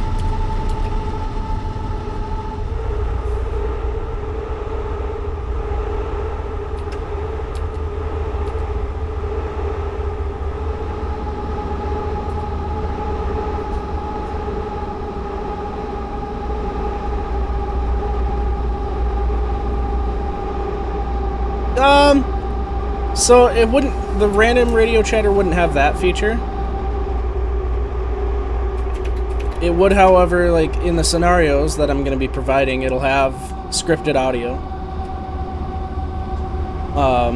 The dispatcher, sorry, the RTC would be addressing you as your engine and addressing other engines as their engines. But as far as like random radio chatter, no.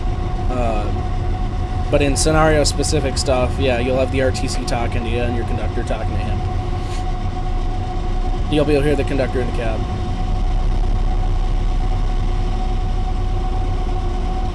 How do I manage to get close to locomotives to record such amazing sounds? Who's gonna voice the script for scenarios? We've got an actual CP RTC who's gonna be doing the voice for the RTC. And then, as far as conductor, I mean, you would fit perfectly. You could do that, absolutely. As far as recording sounds, how I get engine sounds, it's this. Don't dox me.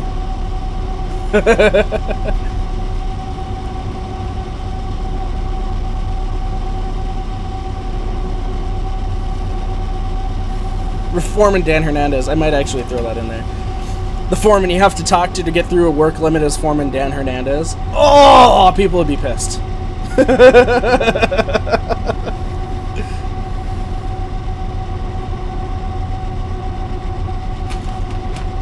Yeah, I work for BNSF. Hence the hat.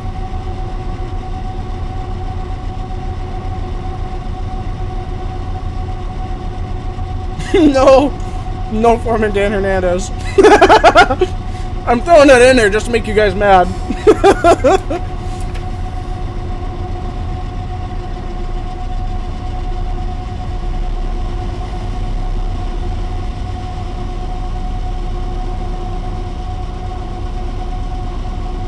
Aw, dude. I don't know how to find engines with a P5. I can't look for stuff like that. I don't even, like, I could trace it, but it's not, like, gonna come find me. I'd have to go find it, and I'm not gonna do that.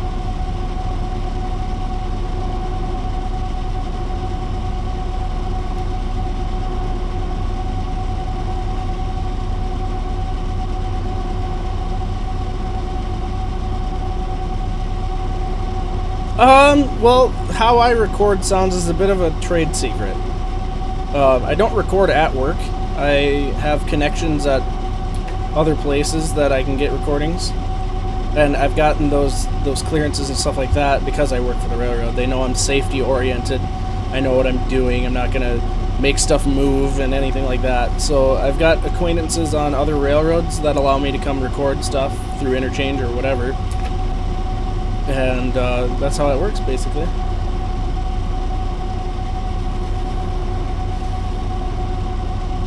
And that too, yeah, exactly. I don't need clearance from supervisors to go out do buff stuff.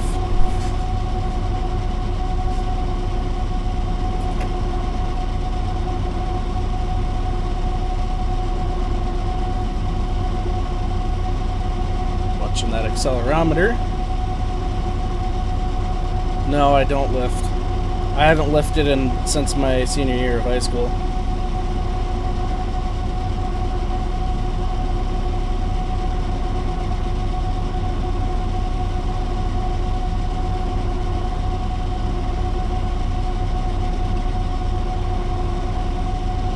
As far as Amtrak goes, we'll make a pack eventually. Don't worry about it. Stop asking. People, we get like almost daily messages. Are you gonna make a P42 pack? Like, yeah, I'd love to, but I have to record one. So I've got connections in Amtrak. I just need to go record it. Quillable version of horns? No. I mean, it is possible, but we'd have to record the quill. You can't just, like pitch down a sound or anything like that. You have to actually record it.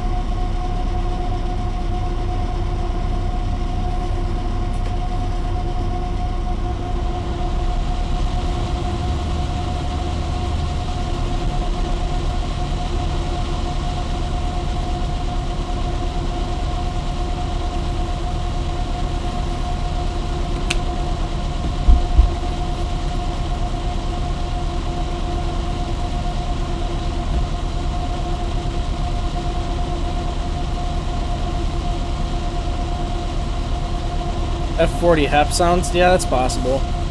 Kevin's got the recordings for that.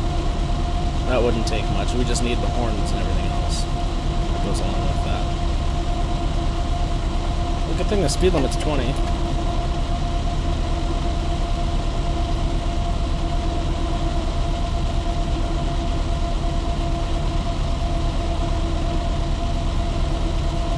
Time to eat. Well, thanks for joining us, Colin. It was awesome. The money will be coming. Oh. Dude, Matt doesn't support third-party mods. He supports... Like, he will not do a stream with mods on it. He refuses, but he'll make stuff with third-party products in a stream or whatever. I am serious though. If you guys want to just go into his chat and throw a shout out for this channel, do it. I kind of want to see what the population would be like coming over here. What is he even running? Some UK garbage? Sorry, Alan. I didn't mean that. And Searle. It would make sense to do a P42, but I don't have recordings, so it's just not going to happen right now.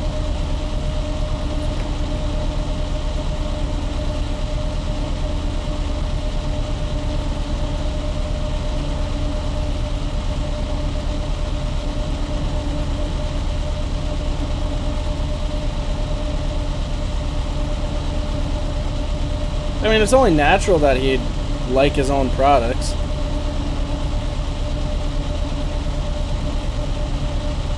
That's only fair. He is the, what is he? Not third-party relations manager anymore. He's like the PR guy now, or something like that for Dovetail.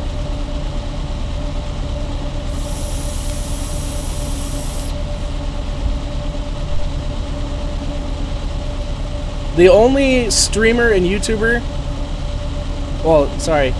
streamer and YouTubers that have a relatively good follow base and are knowledgeable about the product would be Train Sim USA and of course Alan Thompson. Alan's probably in here somewhere, maybe. Shout out to Alan Thompson Sim. Go to him at twitch.tv/Alan Thompson Sim. He'll be streaming tomorrow at 1900 GMT, which is like 6 o'clock, or is 1 o'clock Central. So go watch Alan Thompson Sim if you like some UK stuff. He'll eventually have this locomotive too as an early preview, because he's a good guy.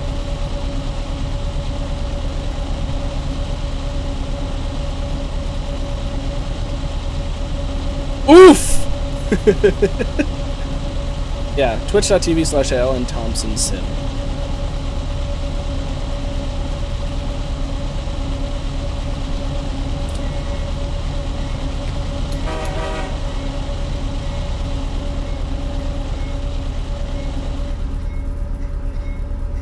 Wow, it's suddenly all really quiet. My PC specs are of the following. It's a i7 KB Lake 7700K, GTX 1070, or EVGA GTX 1070, 16 gigs of RAM, like 800 some watt, 800 some watt power supply. I don't know. That kind of stuff. What rule? Will there be any rolling stock with the locomotive? No.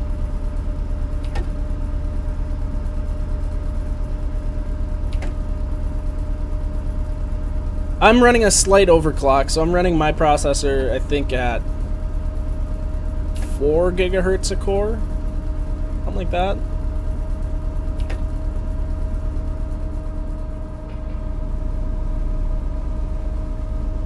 Oh, you mean the... Okay, I see what retarded rule you mean. You mean the window's closed in a tunnel. No, I was just doing it out of courtesy to myself so I don't smell anything. Or get my ears blown out. That's dumb. The main reason is so you don't blow your ears out. See ya. Have a good one. Thanks for coming, the big Kelby.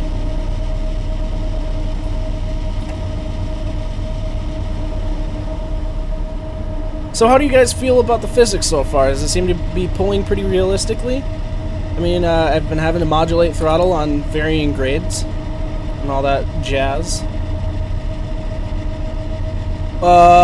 Overclocking is running slightly higher voltages to your memory or to your processor or to whatever, and it gains you the benefit of higher clock speeds. So like instead of 3.9 gigahertz, you get 4.2 gigahertz and something like that. A little bit better processor performance, but you have to have a cooling system to adapt to it because it runs a lot hotter when you're doing that kind of stuff. And it'll burn out the stuff. If you run hotter temperatures and stuff like that, it will burn out your processor a lot faster. You have a shorter life expectancy. It's not... If you're running air-cooled, don't overclock. If you're running liquid-cooled, make sure your liquid cooler can handle the extra heat, is basically how that goes. Physics! Six.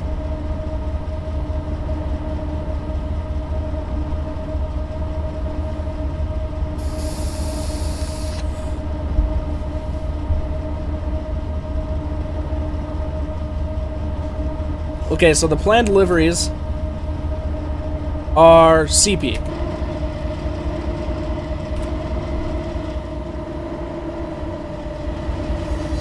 And that's it. Ooh, a little bit of slack run out there as the engines came off the hill there. Physics. So it will be CP. Don't make fun of me. Stop it. It'll be CP, and then eventually CEFX once Kevin is done hating at the fact that he has to make high ads. And then CSX, SP, CNW, UP. But we'll have a website and stuff like that. Now, the best part is that we're going to be releasing a PSD pack for free on our website for the community to be able to repaint the locomotive into whatever they want. If they're good repaints, like on the level of what Martin and Zach make, we'll host them on our website. And they'll be all free.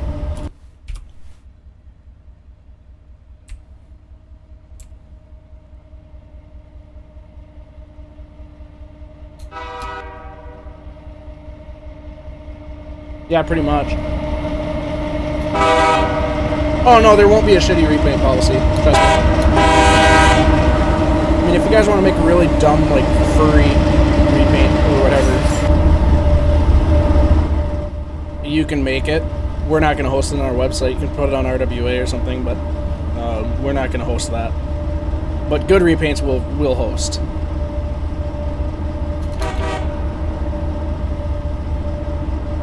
Oh, yes. Yeah, the echoes, I mean, they're not dependent on the scenery or anything like that currently, but BNSF? No, we don't plan on doing BNSF. They have a limited number of them, and the licensing restrictions don't allow us. Furries aren't allowed to touch it.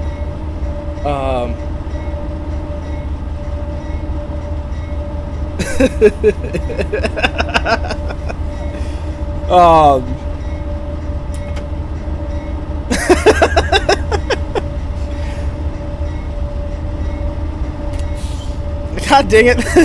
I'm so distracted. Do you have the ability to stop for a DQ blizzard with this locomotive? Yes, it has up to 100,000 pounds of dynamic braking effort, and you can stop on a dime.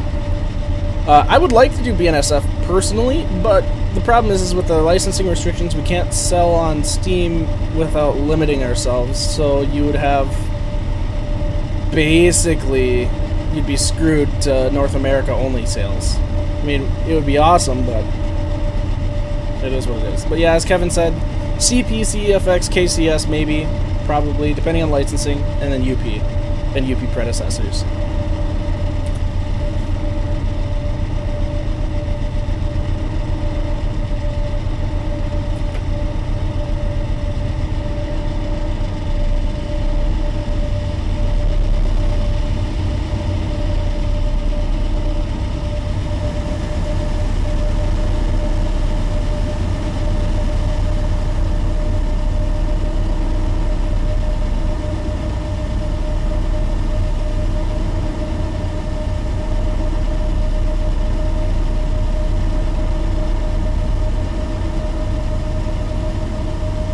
CNW, yeah, we would be able to get a recording of that.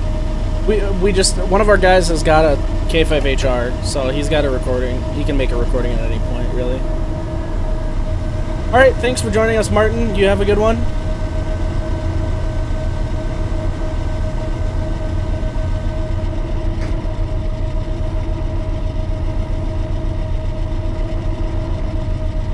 Does it have the feature that it drops to 4,000 above 20? No. We could do that, but that's irritating. We want to give them the locomotive in full feature. Other locomotive, like other railroads don't have that, it's just CP. And it's doable, but I don't think Kevin really wants to.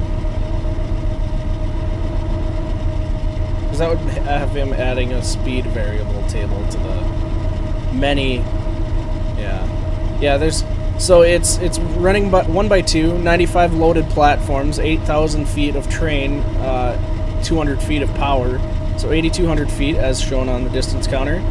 1x2 AC4400 up front and 2 ES44 ACs on the back.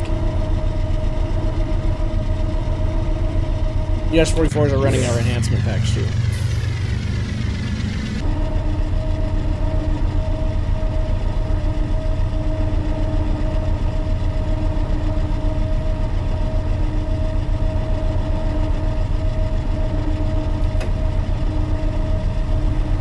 Welcome back!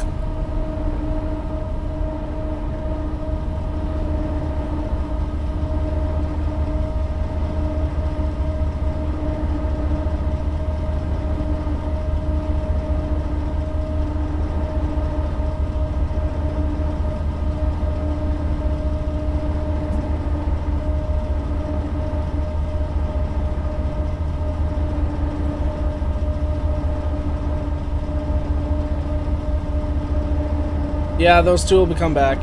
The enhancement packs will have features like this, but not the screens. It'll just have like better audio, probably the same as this actually. The Gevos will have their own new enhancement pack as far as sound goes. Am I speed testing? No. I'm just watching the speed limit right now. 20 miles an hour here until the rear of the train clears. The dual flag is the best scheme CP had? They do, yeah. CP runs like 12,000 foot monsters, but a lot of times like the shorter 198s like this one will be 8,000 feet. So nothing too crazy.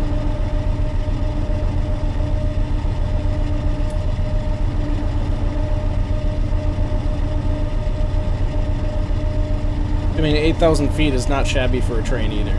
It's a lot of train. Golden Beaver for sure. I love dual flags, so we might see a dual flags depending on what the CP license allows us to do.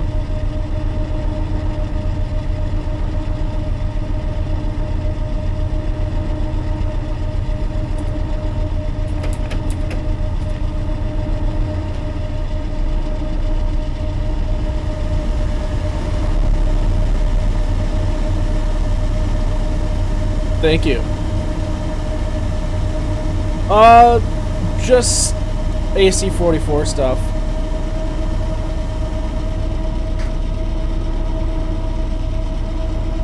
So we might be doing CP,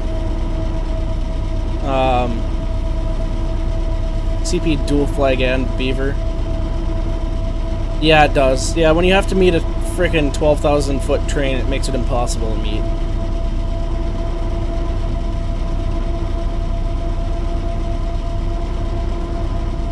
Yeah, pretty much. It's kind of based on their stipulations, so they say, you can do this. We want our locomotives to kind of look like this, blah, blah, blah. I mean, in general cases, like, that's why this thing came so clean and gross looking. I'm sure that it was like CP wanted their image to look clean. And I know for a fact that CP was giving out their, this route and all of the stock and stuff like that to their employees. But that's not realistic. We gave them a realistic look. How often do you see a clean CP engine? Never! That's the answer. So, we'll hopefully have a realistic and a clean version and all that stuff. CP's actually not so bad. It's BNSF that's the problem right now.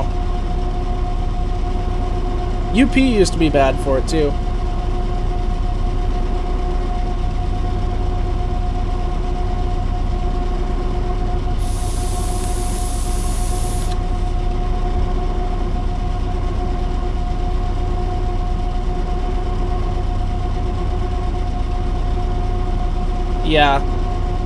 Yeah, the back screen will show, well, I don't want to do it now. Right now it shows ready, but it'll show isolate and all that stuff too.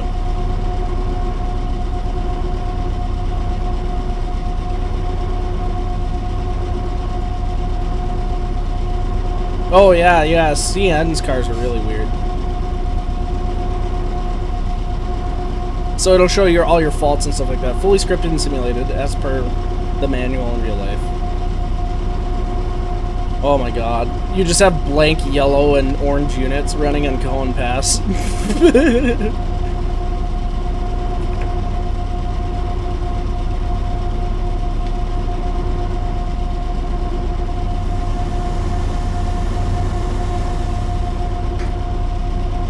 And you actually can interact with soft keys on the DID too.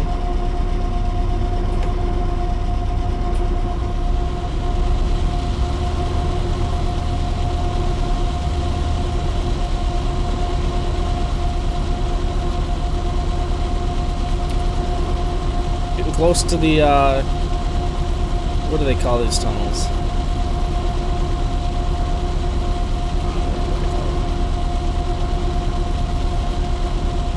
Oh yeah, just get a black engine? Blech.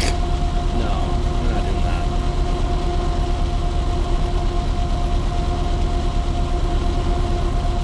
We could very easily make a -9 too afterwards.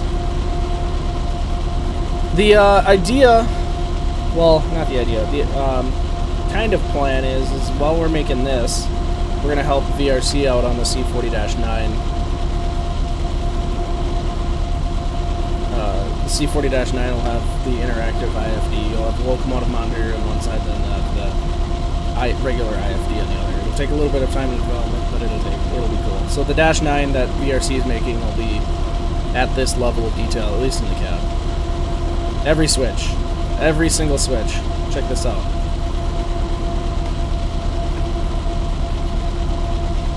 Right now, it doesn't do anything when you do this stuff, but it will.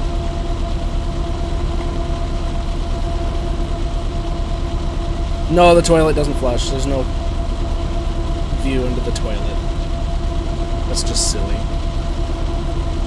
You want your hot plate on for some tea or coffee? There you go.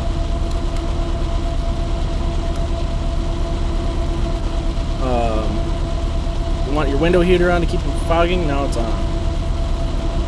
You want to put your power limit switch on so it limits your locomotive into 7-notch for the lead locomotive only? You can turn that on and off. Your headlights, rear ditch lights, your generator field, your HVAC controls, your sunshades. I already showed this a little bit earlier. But the reading lights on the desk are dimmable. They turn on and off.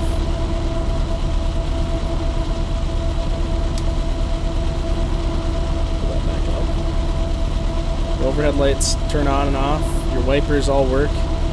Snow doesn't build, it'll just have a winter set of models and textures. You can't do building in this game. That's only TSW that you can do. Your cab light switch there. Headlight switch there. Your overhead light.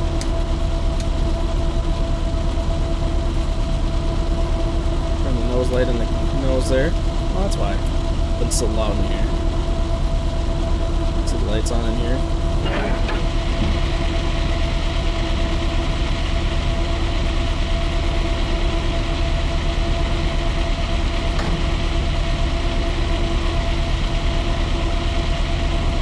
You can even see the step lights on this, or the, you refunded TSW? Yeah, that was a good idea.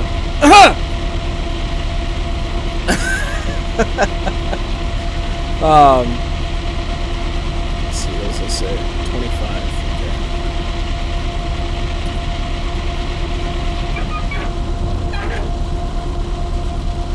Oops.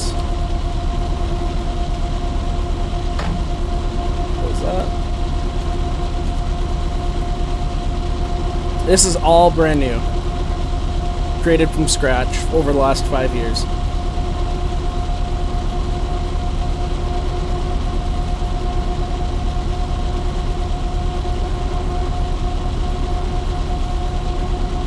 Thank you. Oh, let me... Alright, it's cutting your name off there. Fix that.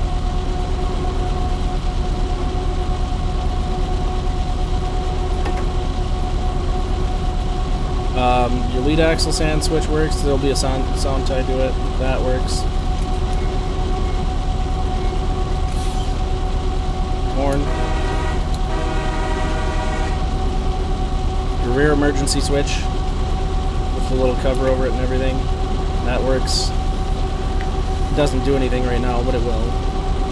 You got your attendant call, your MU shutdown toggle. All of that stuff will work.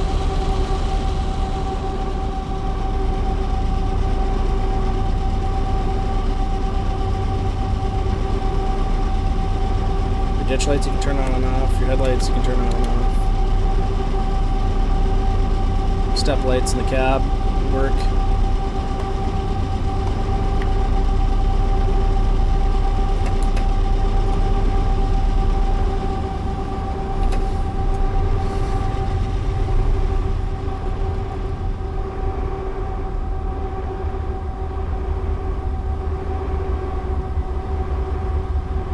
Yeah, it's TSW right now is just not playable for me. It doesn't. Nothing feels real. Everything's like a slot car. And it's not fun.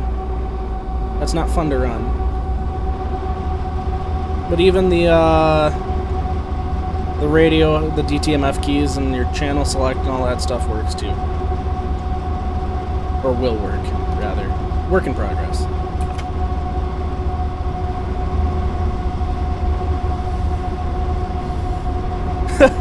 Thank you for your support. I appreciate it.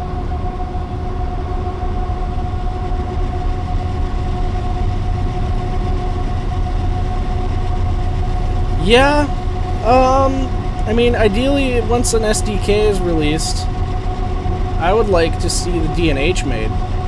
And I know other people in the chat here would like to see the DNH made too, in the 90s. So DNH in the 90s had CPSD40s, GP38s, you had DNH C424s, RS11s, RS32s, C39-8s. It was like the best era for railroading. You had every single engine you can think of from every era. Oh, yes, thank you. The route on this route is really good. The only downside to it is when you buy it, it has really crappy tracks, so I did a little bit of RW tools in and switched out for the Stevens Pass track. It just looks so much better. Yeah, GP39-2s as well. Yeah, DNH in the 90s had amazing stuff. Hi, Piersky! That's my IRL friend. I actually have friends outside of video games.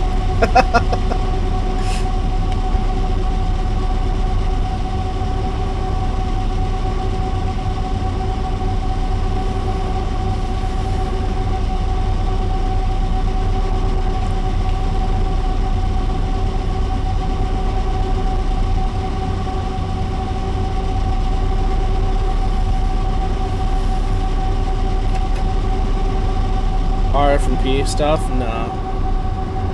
We're not going to be making, we're going to be making SD40s.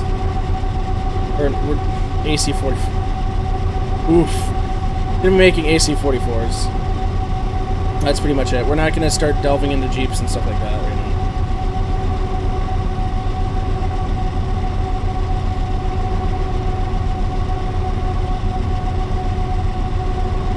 Frenemies are what you really need, that's true.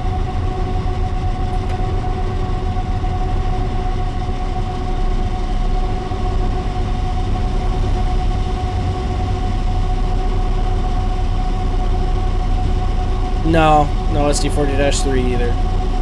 Not in the plans. After the AC44, who knows what we're gonna make? I'm thinking maybe Gevos, but that's, you're talking years of development again. Maybe like not 5 years, but it'll be years of development.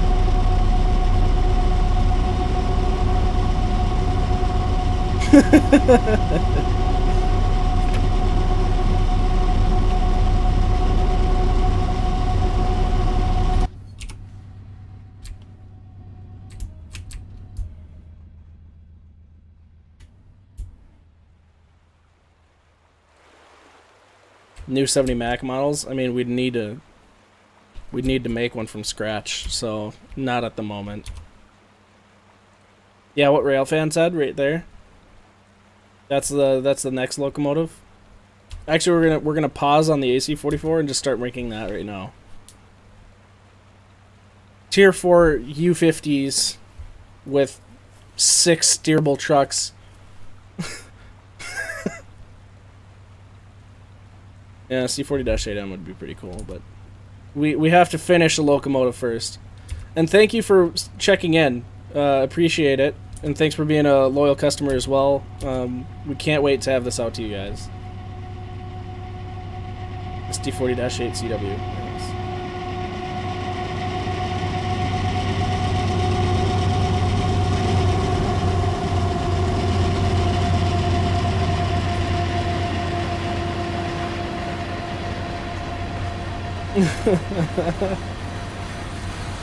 Yeah, Red Barns would be cool.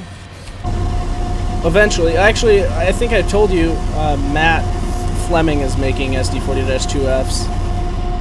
So that could be possible to port over since he's a part of JR, but he's not bound by JR. He can kind of do whatever he wants with his models.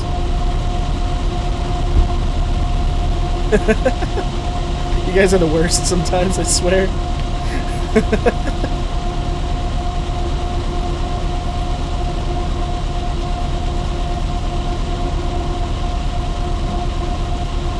Yeah, it's a great sounding engine. Where should I stop here? Because I've got to stop at some point here. I'm gonna get tired. My voice is already going a little hoarse. Just kidding, it's a goose!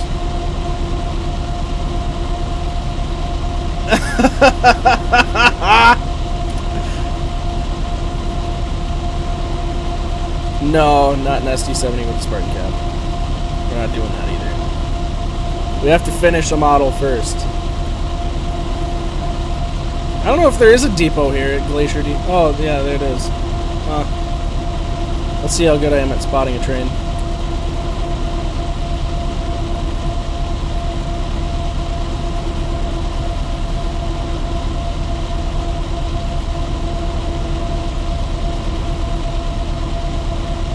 AC/DC.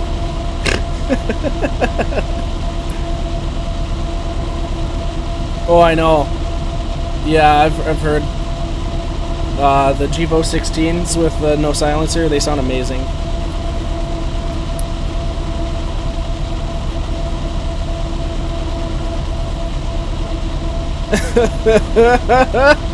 Galloping goose.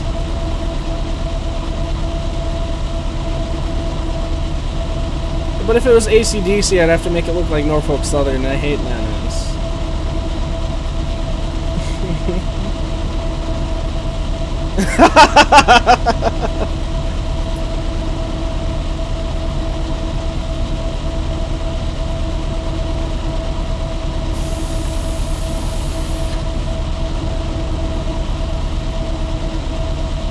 Yeah, it sure does. I don't know what's different about them that makes it. Would it make them Norfolk and Western? No. Southern maybe, but not Norfolk and Western.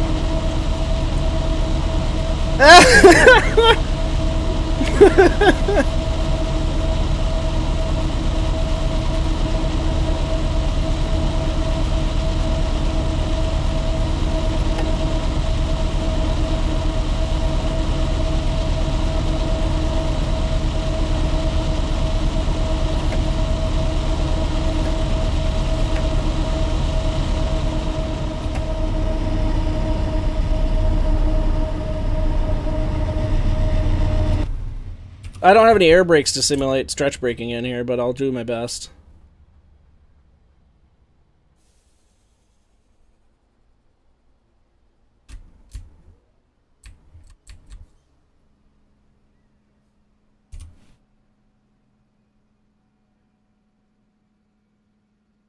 ESSW 40cm. Oh, that's depressing.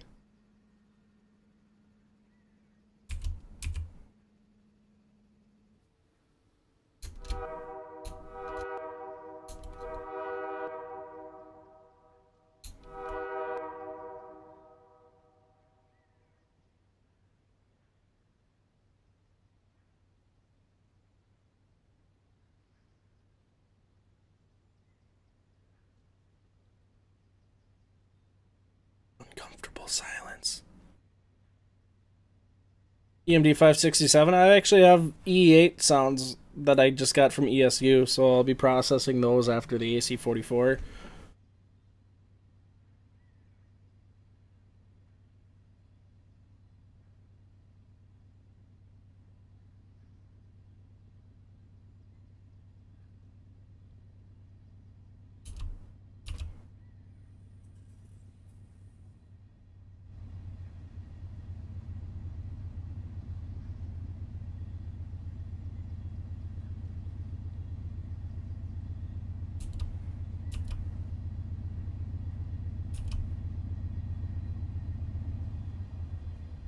Yeah, the root's blown. They had turbocharged ones too.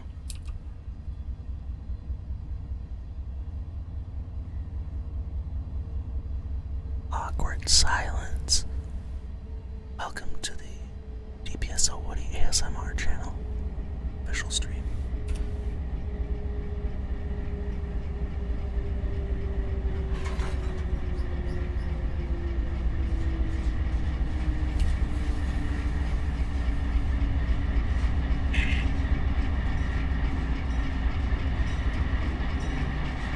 E8 sounds? No, because it's got 2 engine sounds in it.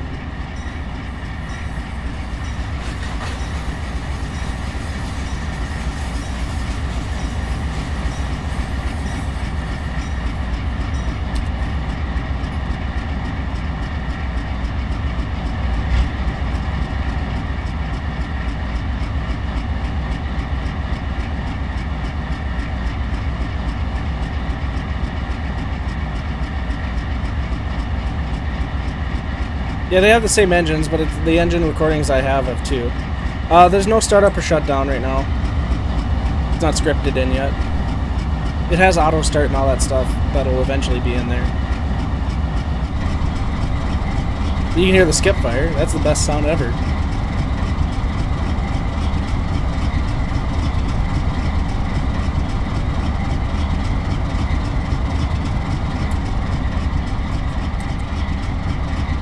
That depot looks a little out of scale, doesn't it? A little short.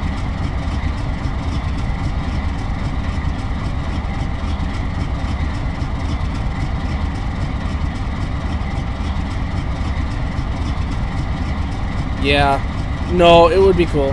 This does not have the whoop yet. The compressor's not in yet. There's some advanced scripting that's got to be done to make the compressor function like it does in reality.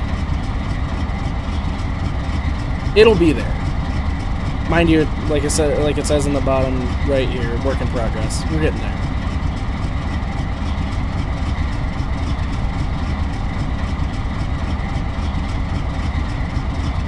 Thank you. Thank you for coming out for the stream too. I'm just gonna let it go into low idle here, and then I'll end it there. But yeah, we're really excited to bring this out to you. Hopefully, it's out sometime this summer or within the next couple months. Who knows? Alco Hyad's unsteerable. Yes.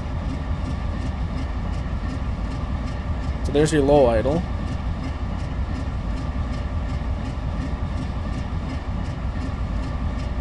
Then it'll drop into low skip fire in a second.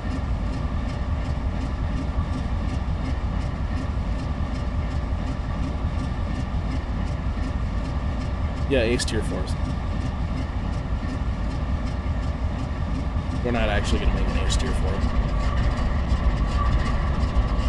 And there you go, there's your low idle, or your low skip fire.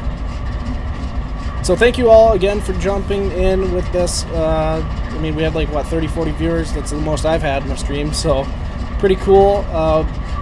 I will be doing, now that everybody knows, that now that everybody knows what it is, I can actually do some development streams, so I'll be doing, if you guys follow or whatever, I'll be doing some regular streams when I'm working on audio, so you guys can just watch. Pretty boring stuff to watch, but I mean, you get to hear everything that it gets in here. So, have a good one.